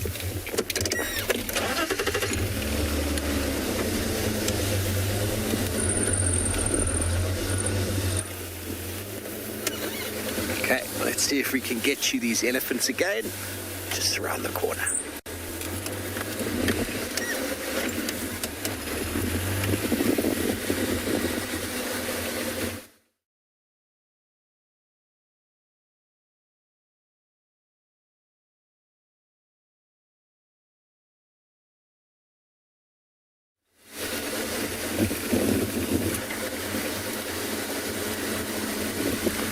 Back with us. Sorry about that, everybody. We're about to catch up with our herd again, and they're pretty relaxed, so we might be able to just position ourselves in a way that they come towards us. So that is what you want to do. If you know a herd is relaxed, you can position yourself in a way that they'll move towards you. If they come closer, that's okay. That is the way it works. Slowly move here. Oh. Now behind there you might see a little bit of a structure. That is where we get our water from. That comes from the ground. And here come the elephants. I'm just going to be quiet and allow you to just enjoy this wonderful scene.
The way that they're moving, it seems as if they're on their way to drink.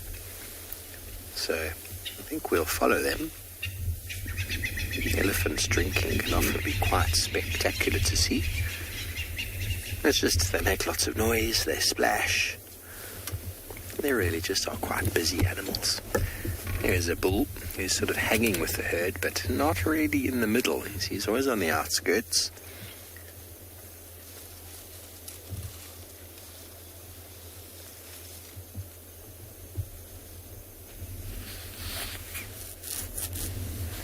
Okay, so when you come back to us, maybe we'll be with the herd at a watering hole.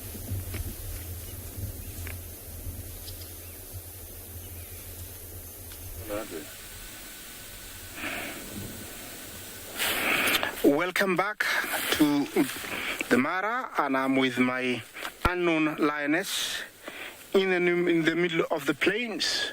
There's no tree, near us, only a sea of grass surrounding us, and in between me and her is about 30 meters. She's there sleepy, but every now and then she's staying up and looking around. I'm hoping she's gonna spot something and decide to make breakfast. Remember, lions don't need to eat every day, but if an opportunity prevails itself, it is a cat that is known to feed every day, gorge itself with as much meat as possible, build up extra fat, so in lean times it can go for up to 14 days without eating. She is a very, very mature female. I would give her a good, 6 years. She's got no worry in the world and looks very healthy. And the alertness tells me that either she hasn't eaten in about 3 days, 4 days. The reason she's all here by herself, I don't know.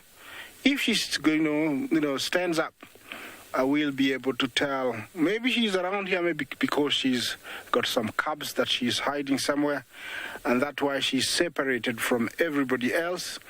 It is typical for the first 14 to around a month of birth for a female to exclude herself so that the young ones can get a real imprint and they can get that motherly love and first love that they need, to grow up.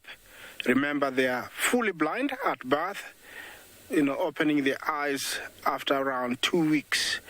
And after that, they will stay in one area, being moved every about week so that the scent doesn't go too strong to attract, predators that might kill them. At the moment, I'm not saying that she's got any. It's all about a matter of seeing if she's got teats that are being used or mammary glands that are being used. Like I said, you can tell she's up. No cubs at all. She's just a very healthy lioness in the middle of nowhere. She's got no cubs. Her mammary glands haven't been used, but she's a fully grown adult lioness. No much signs to tell who she is. She's got that one notch on her right ear, facing away. Right here, she's got a deep notch and no other markings. And also another left, a notch on the left ear. From where she is, she's looking away, and hopefully she'll catch a tail of a warthog walking through long grass, and that's where the hunt is gonna begin. Remember, lions don't need to waste their energy walking distances looking for wherever they will go for. She can stay where she is, and with her keen sense of sight, she can stop, she can spot something even 500 meters away and can choose either to go for it or wait for it if it's coming in their way. So they utilize their energy, by using the sight. I'm gonna move around, see if you can see her face. Excuse me. And, once more, look at her, and then maybe move on if she's not doing much. And, maybe find something else. I'm gonna stop here for Big James to do his magic with his camera. And remember, to our elephants, everybody, here at Djuma. This young male is following the herd. Let's see how that female reacts to him when he gets a bit closer. His trunk is smelling the ground. If he gets closer to her, she might behave in a certain way. Or maybe he knows just to keep his distance.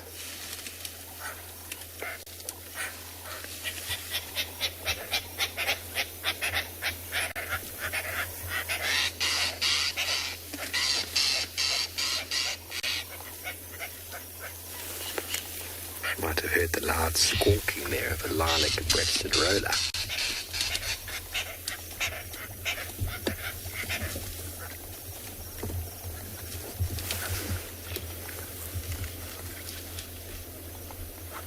Jace, you want to know how elephants grow so large, considering the limited diet? Well, the largest mammals on land in the world are all vegetarian.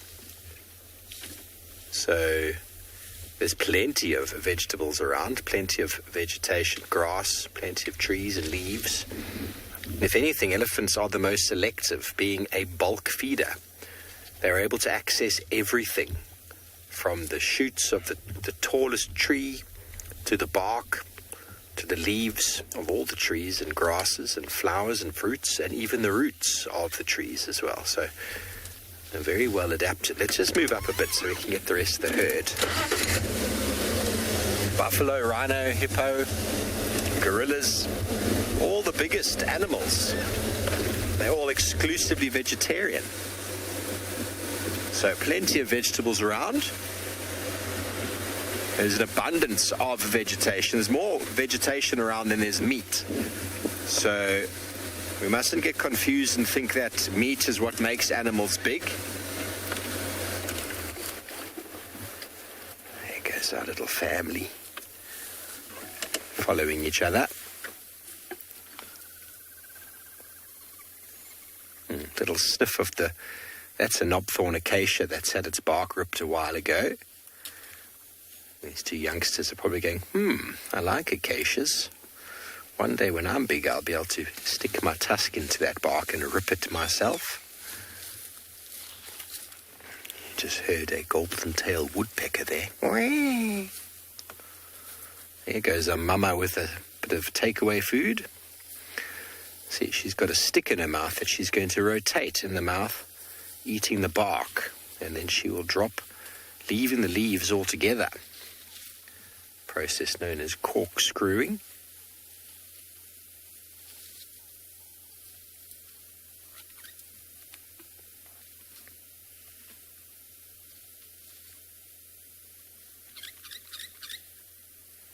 Okay, so they're feeding quite quickly and moving south. So it's almost as if they've decided, okay, we are thirsty, but we also snacky a little bit. So they're going to munch a little bit as they move down, and the direction they're going is towards Twin Dams, where we were before. It's possible they might be going to Chelapan, which is a pan that's last I saw pretty dry now. So it's possible, and it's only taken a couple of days for it to dry up. One herd of elephants or one buffalo herd moving through, and these seasonal pans can be completely annihilated, being quite late in the season. To have some of the pans that we still have with a bit of water was quite a good going, to be honest. So they might think Chelapan has got some water. Anyway, bypassing Chelapan, straight on towards Twin Dams. It's possibly the route they're taking. So we'll keep up with them. When you know an area well, when it comes to tracking an animal, obviously we can see where they're going. But if we find their tracks, and they're moving quite quickly. Elephants that are moving slowly are meandering. Lots of feeding, lots of zang, left and right, zigzagging. Elephants that are on the move to drink move quickly along pathways, and you can almost anticipate where you will find them next. So that is what we're going to do. We're going to carry on down this road and see if we can catch up with them at their favourite watering hole.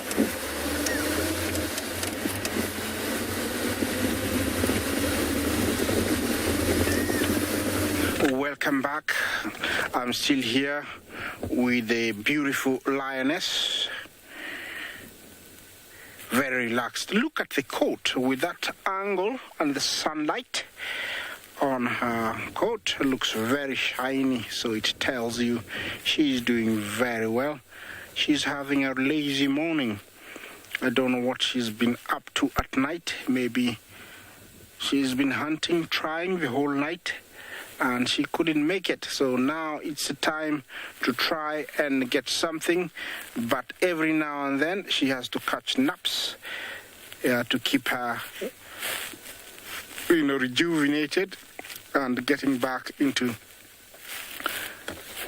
hunting mode when she's well rested.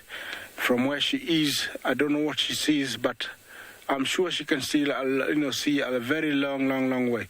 And here, what I would think she would go for would be warthogs.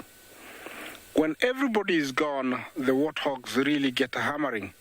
They're also not easy to catch because they have very good eyesight, if they're looking in the right direction. Also very keen sense of smell.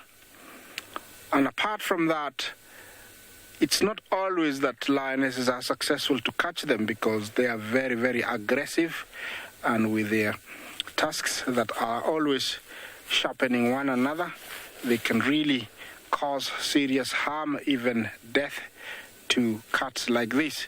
So they're not also a walk in the park. The lionesses have to be really, really careful. But considering her size and age, I would say she's very, very experienced.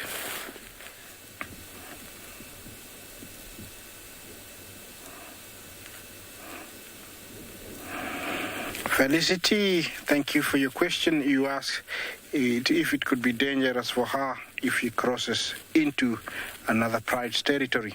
Of course, and that could be fatal for her. And maybe that's why she's very alert. They are very careful to crisscross one another's territory, but territories are always to be fought, about every day. They do know their boundaries. They do know, where, their limits, where to reach. And maybe she's in her territory. I would say, she's very lost because I don't know which pride she is from. She could be in her territory. And if she is not, which sometimes it happens, when prides become too big, you find lionesses sometimes split to try and find, territories that are not occupied with a male, or they can be invited to, prides that have got fewer females, which is also not easy because she has to face a lot of clawing, a lot of biting, and discrimination before she is welcome. So it does happen that they split, form new prides, but right now we cannot conclude on anything because she's in the middle of nowhere and we don't know if she belongs to a pride or not. So she is definitely in a risk if she's not from a pride or from this area.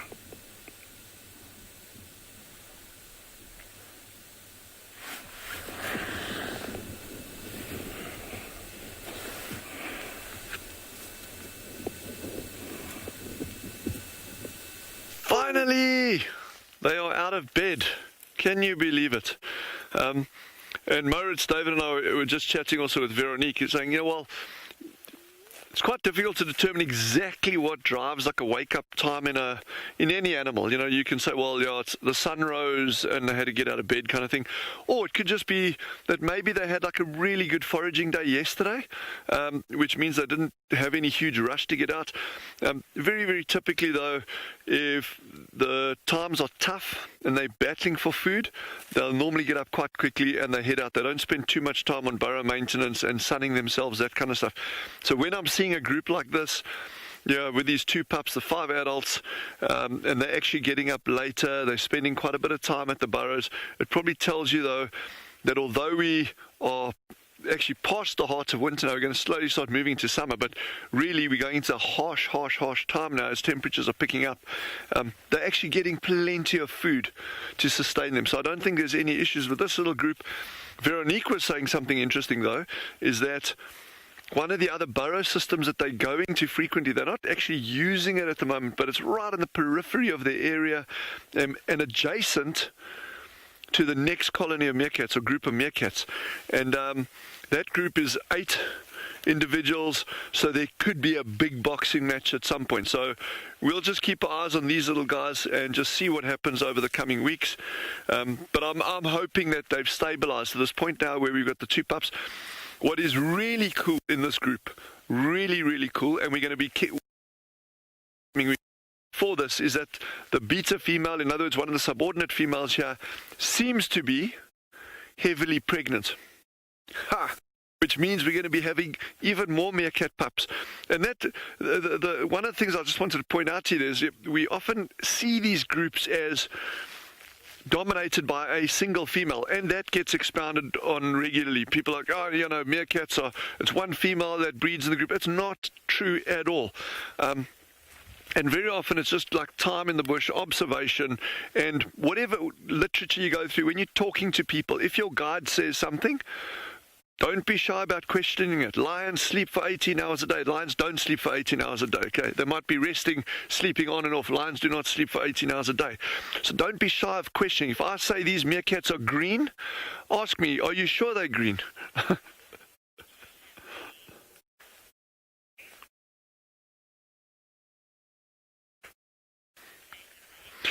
Taylor May has asked a great question there. And do meerkats regulate their own temperature? Absolutely. So that's what we call endotherms. You get endotherms and ectotherms. So an ectotherm would be something like a monitor lizard. Remember that old Mr. Monitor lizard that we saw sneaking out of the tree a little while back? So he's heavily dependent. Well, not even heavily. He is totally dependent on external temperatures. So he needs to be able to get enough heat to be able to warm his body up from the sun as a source, you know, or your ambient temperature being high enough for him to start moving and becoming active. And that's also crucial, because if you got an ectotherm like that eats a big meal and then you go into these super cold temperatures, that can present problems in terms of digestion and that kind of stuff. But be that as well. So these little guys are what we call endotherms. In other words, they're producing their own body heat. That comes at a cost as well. Because you're producing your own body heat, it means you need lots and lots of energy right through the year in order to be able to do that in these environments. If you get an exceptionally extreme environment, and I'm talking about like the deep Arctic, you know, where you get animals that actually hibernate, the reason they hibernate in places like that is, number one, there's not an abundance of food, and if you don't have an abundance of food, you can't actually get enough energy to sustain daily activity patterns. So what do you do? Okay, all right, well, let me just hibernate. Okay, you get an opposite extreme to that as well, called estivation, A-E-S-T-ovation, and that is essentially the opposite of going into torpor due to very, very cold temperatures. Estivation means you'll go into torpor due to extremely high temperatures. But the ultimate objective is the same, to save energy. So these little guys, they do produce their own body heat, but because they're so small, is that they can lose energy at a phenomenal pace. And very, very typically, the smaller an animal is, the larger its body surface relative to its mass, which means that they can lose heat a lot faster, and heat is energy. So if they're losing that needs to be replaced. And if you look at, so we've got these gorgeous, gorgeous little shrews here. If I could show you a shrew on Wild Earth, I would be the happiest camper on the planet. Second happiest camper on the planet. But so anyway, so these little shrews, in Afrikaans we call them skierbekkies, and you get them like across the world, but they have to like eat like constantly. Those little guys are just going, because they are just little tiny little bundles of energy, and they just need to go through food in order to sustain themselves. So yeah, meerkats produce their own body heat.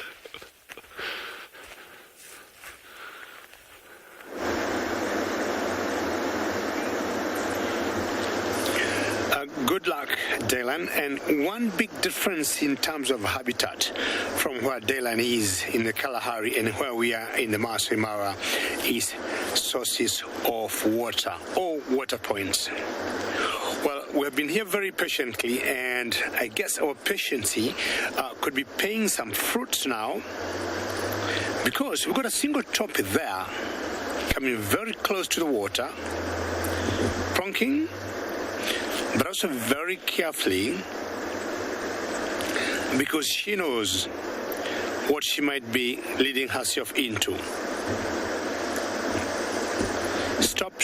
looks left and right, like how when we cross roads from where we come from in the villages, we'll always stop on these big roads, on those big roads, to make sure there's no car coming. And I'll not, I'll not be surprised to see this hippo behaving the same way.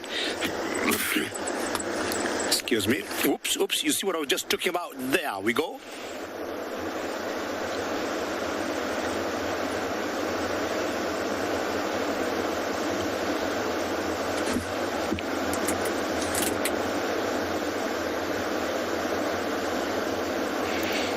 I'm just about to say well done, Toppy.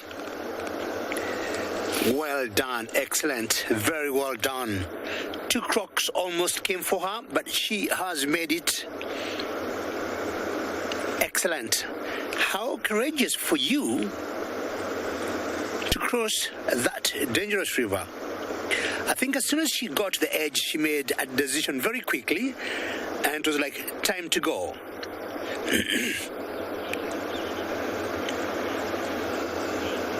Katie, very true. That one is a very brave Toppy. I haven't seen many others doing that, especially knowing that she was single, not with the rest of the herd. And not only that, there were no other species of other animals, like, wildebeest around, or zebras around, or hartebeest. But she made a decision on her own. You know what? I need to get on that other side. I don't see anybody who can identify myself with. I need to go. I know the dangers in this water, and there could be crocs in it, or some lions on the other end laying ambush.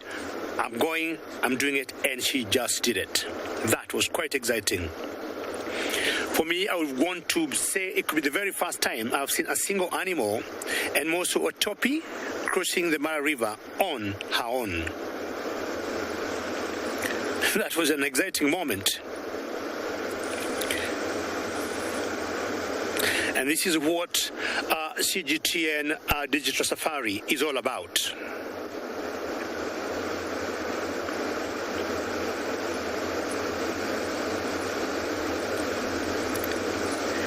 Here, a lot of patience and waiting is very, very important.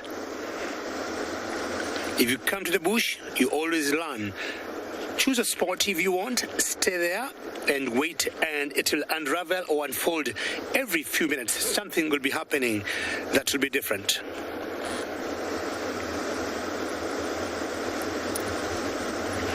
The rapids continue on the Mara River. Nothing has changed. It hasn't gotten any warmer, so that's why I would say the crocs haven't come out.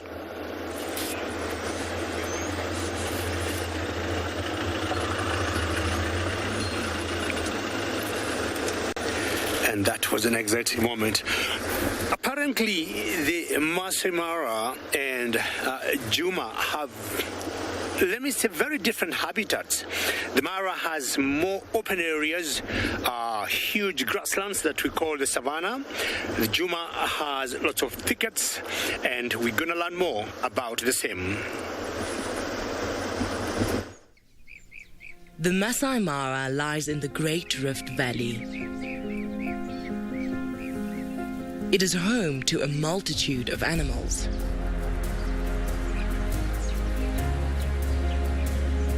The landscapes range from riverine forests to vast plains to volcanic hills.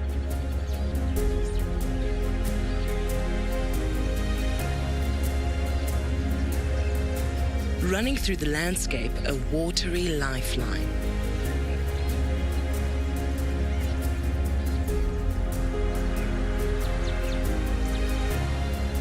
Rain is a necessity and plays an important role in this ecosystem.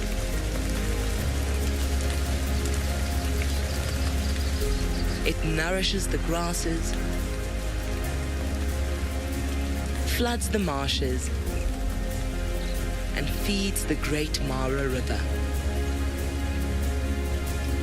The river flows for about 395 kilometers, originating in the Kenyan highlands from the Mau Escarpment.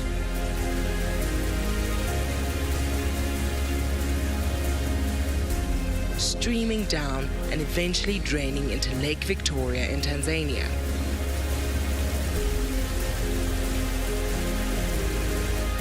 Water is life. This river is a core artery of the Mara. It is a safe haven for hippos and birds.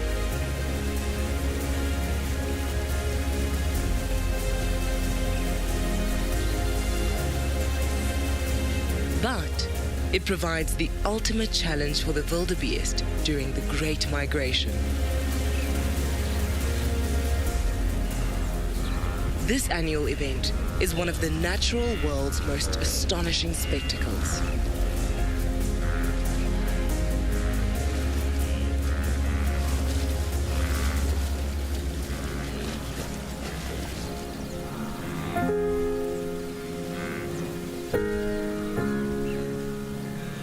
Nature favors strength.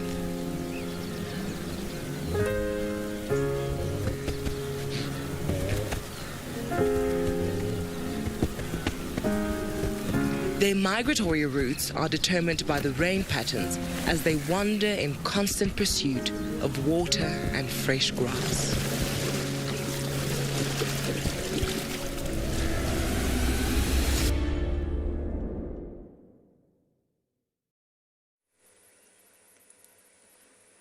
That is the pursuit of all animals, resources. And yes, the strongest survive. And that means they can reproduce to create even stronger and more resilient individuals. It's better for the entirety of the species. Here you're looking out onto Djuma, where our landscape is slightly different from the Mara, where there's open grasslands. Here we have a broad-leaved woodland, or Combretum woodland. Lots of Combretums, as the name suggests, knobthorns, marulas, and of course the fine-leaved trees as well, like acacias, which also a knobthorn is part of, Senegalia, and Vachellia. Those are the two categories that acacias now fall into. Our landscape is a lot more bushy, dry, but the rains also come to us and just brighten up the whole bush. Before you know it, it gets thick and lush, and seeing any kind of animal and game becomes more difficult, but the bush just becomes more beautiful.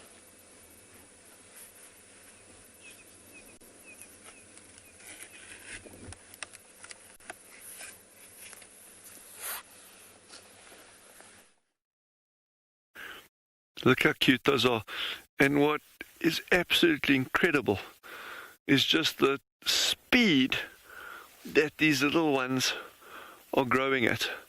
And if you go back 3 weeks ago, just completely different animals. And it just shows the amount of energy, coming back to that question last time, in terms of being an endotherm and, generating your own body heat and that kind of stuff for activity. The amount of food that you've got to go through, and just think at this growing stage, and all of us know it. You get a puppy and a puppy's cute, and 6 months later it's like almost an adult already. So we're kind of like aware of it, and your parents always say, oh, my kids are growing so fast. But just think of that amount of energy that's going into doing that. And, if you look at the two evolutionary parallels, if you got an ectotherm that's relies on your ambient temperature for survival and that kind of stuff, there's also benefits to that, because it means you don't have to be running around morning, noon, and night trying to get energy. But it also comes at a price.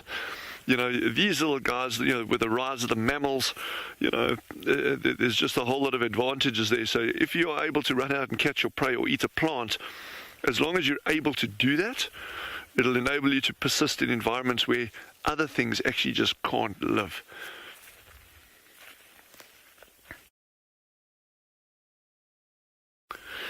So I'm really curious, and you can see this one standing on the right, just on the right-hand side of the frame, that big one staring at David, like David, what are you not telling us about these meerkats? Is there something you know that we don't? Because that one is really looking at you like with longing, David.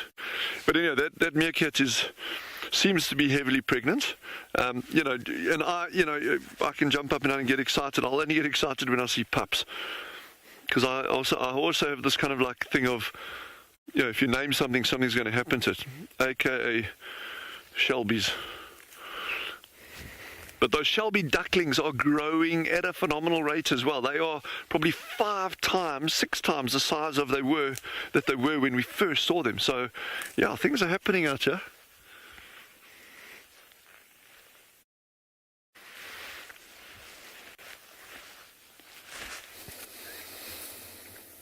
It is indeed, and how exciting. I remember how excited Dylan was last time with the pups. But we've managed to catch up with our herd, who has slowed down quite substantially here in Djuma. And this youngish female gave us a little bit of a funny look before, and then I spoke to her gently, and then she started feeding. It's a typical sort of behavior of an elephant that's been caught doing something they shouldn't be doing. She kind of did a little small jog towards us. Thought I'd be scared, but I wasn't. And then she felt a bit embarrassed that we weren't scared.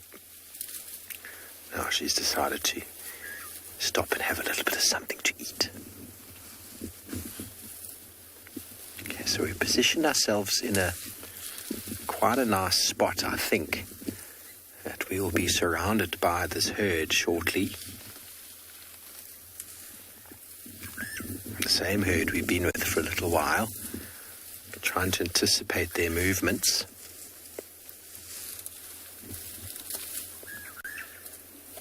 That looks tasty. So you see how with her trunk, she's really, really going through the base of that bush there, looking for the best and juiciest. Now, I should be determining that by smell. The eyesight of elephants is okay, but they can't really see where they're putting their trunk. It's really in there. So it definitely can smell exactly what it is that they want. Yeah, here she comes. And she's going to come and give us a little bit of a... Are you pregnant, my darling? I think she might be. Oh, she's thinking. When an elephant lifts its leg like that, everybody, you must always allow it to make a decision. Oh, hello. Hello. You are beautiful. Hello, gorgeous. How incredible is that?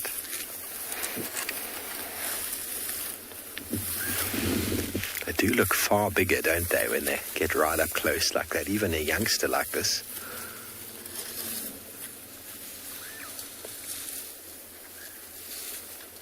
That was them talking. Who knows what that said exactly?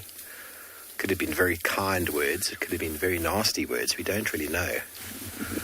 There's the matriarch, though. She's the one you've always got to be aware of. Here comes another female BK. She's going to come involved now as well.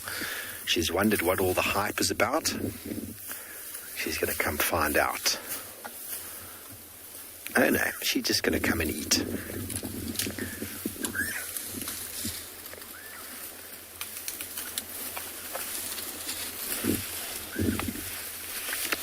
Okay, so here comes the one who's in charge. So her behavior is going to be very important to understand. She's the biggest. Lottie, no, I haven't actually seen that herd with the buffalo. BK, you saw it yesterday. It was around Treehouse. Okay, I haven't seen it, and we haven't seen it this morning. Yeah, the big mama just came and got involved and made sure that all of the family was being good and not stepping out of line. Just coming and saying, no, this is just Steve and BK. They just had to film us and show the world what beautiful animals we are. And her communication would have everybody feel very relaxed This little youngster being between us and mum, it's a very good indication that the herd is relaxed. The fact that they're feeding, going about their normal behavior, is a very, very good sign. If you don't see the babies, what's the first indication that they're not 100%? He's trying to put it in his mouth. Do you see that? The trunk is working, but it's not very efficient at the moment. Come on, show us how you do that again, little one. Another mouthful of grass.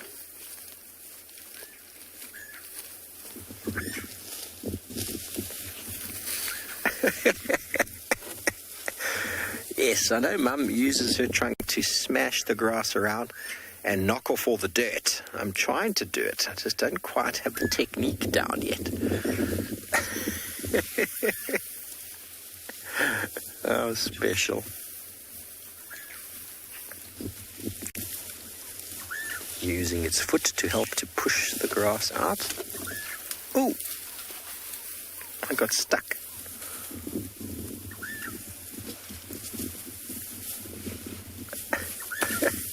In the mouth.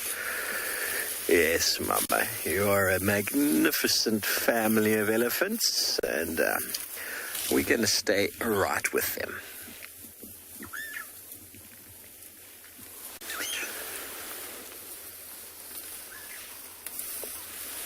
All morning we were successful in finding those lions we were looking out for, and it looks like they might be on a kill. It's hard to see what exactly it might be, but we're going to try and stick here for a little while and see if eventually we can get some glimpse of what it could possibly be. So I would like to encourage all our viewers, please send in those questions to hashtag Wild Earth, hashtag CGTNWild, or at FC. We would love to hear from our viewers.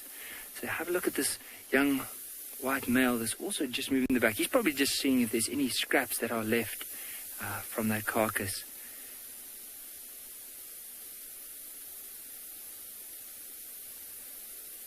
He's really starting to turn into quite a beautiful male because of that mane that's starting to develop. Now, there's quite a few things happening here. So we have the lions here on a carcass. Just next to it, we have one of those big, dominant Ross males that are lying down on their back with their legs up in the air. And we have a hooded vulture just up here in the tree from where these lions are. Just waiting for possibly these lions to move off to get some scraps as well.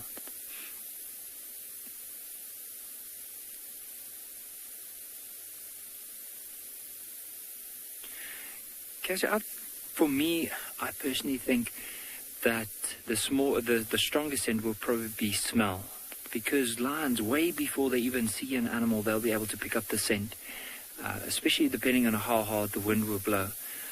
But what's interesting about them is, in some areas, you might find that lions could climb onto trees, and then, of course, sight will be the stronger one. But in areas that are quite dense, smell is the key in order to find some of the animals, or even to find water. So they rely heavily on that. Probably going to be their strongest scent. So if you look at that young male now, so the other one has just left, and he's picked up something. Now, I'm not too sure what it is. I'm trying to see. Maybe all of you can have a look as well and see what it possibly can be.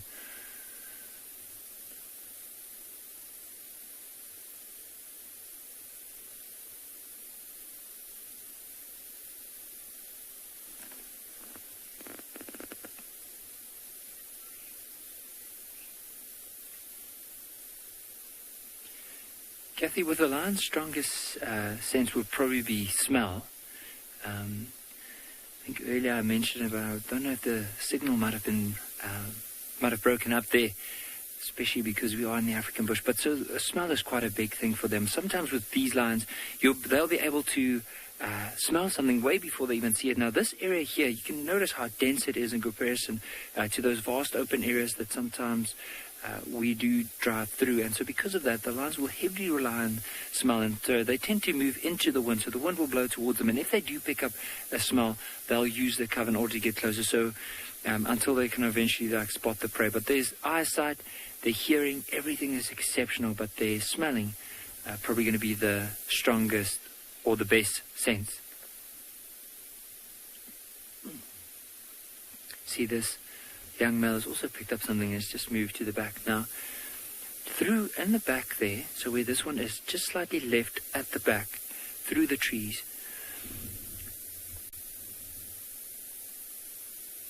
You'll notice there's that young male at the back. I'm just going to move slightly forward, so bear with me as I do this, because there's a young male and it looks like the other dominant male is heading towards him.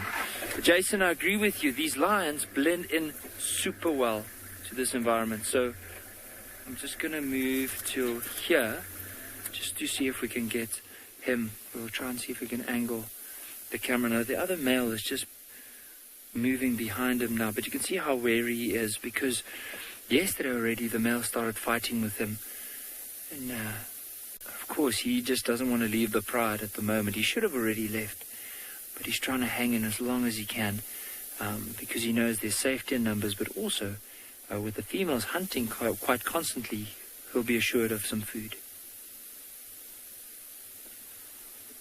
There's the other Ross male closer to us that just gotten up now. You can see he's looking back.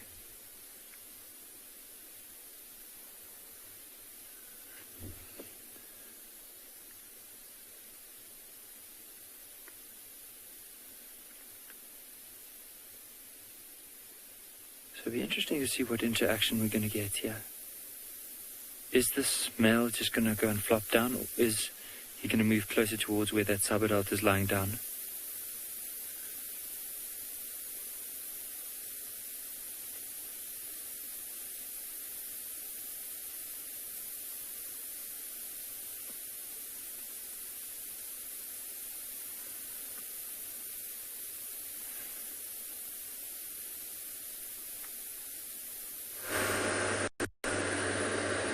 I am now in the Mowati doing a bit of a river cruise, especially since now I realized that I don't need to touch the steering wheel or the pedals.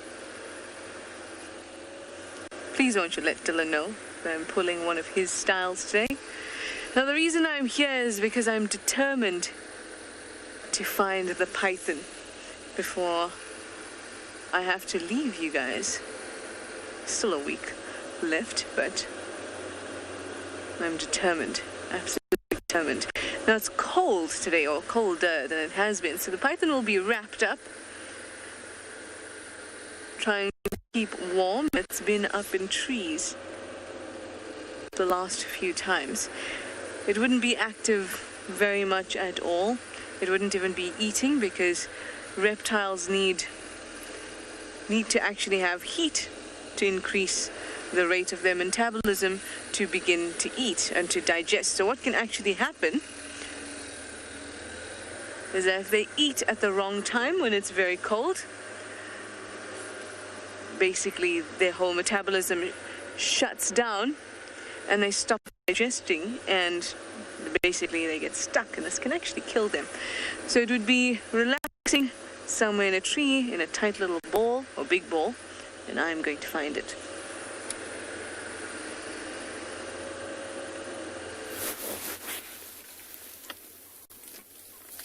Thanks, Trish. Well, good luck finding your snake in the treetops. We've come down into the river itself, and the big female elephant of this herd has pushed over one of the acacias, one of the river thorns. And I spoke earlier about how the elephants move in response to the youngsters. And what this female has done is she's facilitated the youngsters' ability to feed on this tree. Now, just on the left of the screen there, you'll see those thorns that are sticking out by her body, those white thorns. Now, that is a different tree, but the same species. Now, she is pushed over the tree with thorns like that. Those really long, spiky thorns, which look quite uncomfortable, are no match for the elephant's mouth, and they will just stick the entire branch in their mouth. She's pushed over the tree, and now all the youngsters are able to feed on it as well.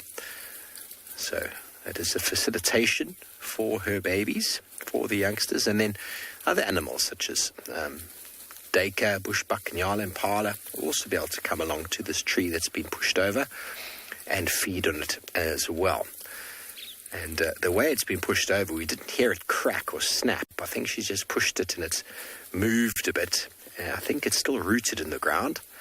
So there's a very good chance the tree is still alive and will continue to grow with just a bit of a change in its direction.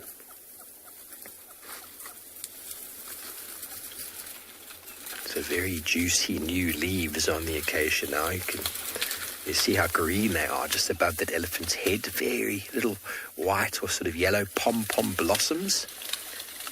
Very luminous green leaves. Now she's moving through that with her skin. Now if we try to walk through that. Okay. Now, sometimes we don't understand why they scream like that. It can always make you jump a bit. Sometimes it's a youngster trying to suckle. Sometimes it's a male elephant who's trying to join in the fray and trying to cause trouble with regards to mating. And sometimes they do that when they see predators. But you can see the behavior of the rest of the herd has not changed. But look at those thorns. Look how she's just going to stick it in her mouth. No problem.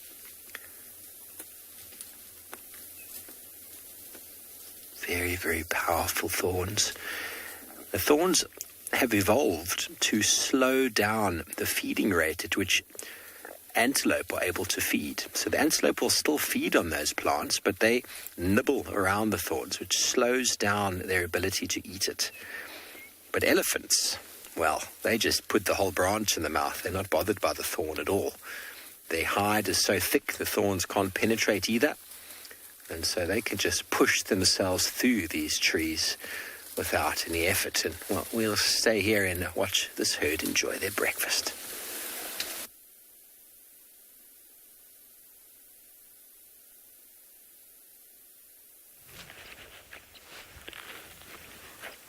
Wow, there was a dash for cover for some reason there.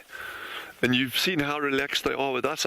David is still 7-8 yards away from them. I'm that same distance behind David now. But remember, we've touched on this previously, is this key point when they're leaving the burrows. And this little group is on the verge of going foraging now. Literally, it's like probably minutes away from foraging. And they will obviously be super, super, super nervous. Anything that flits over, anything that draws their attention, and that's why they'll dash back. They will get to the point, however, where they cannot get back to their main burrow, and it'll be faster and more expedient just to get to one of their, what we call a bolt hole. And that, like I said, they have this intimate knowledge of the area and where all the little holes are. So the little pups playing around there.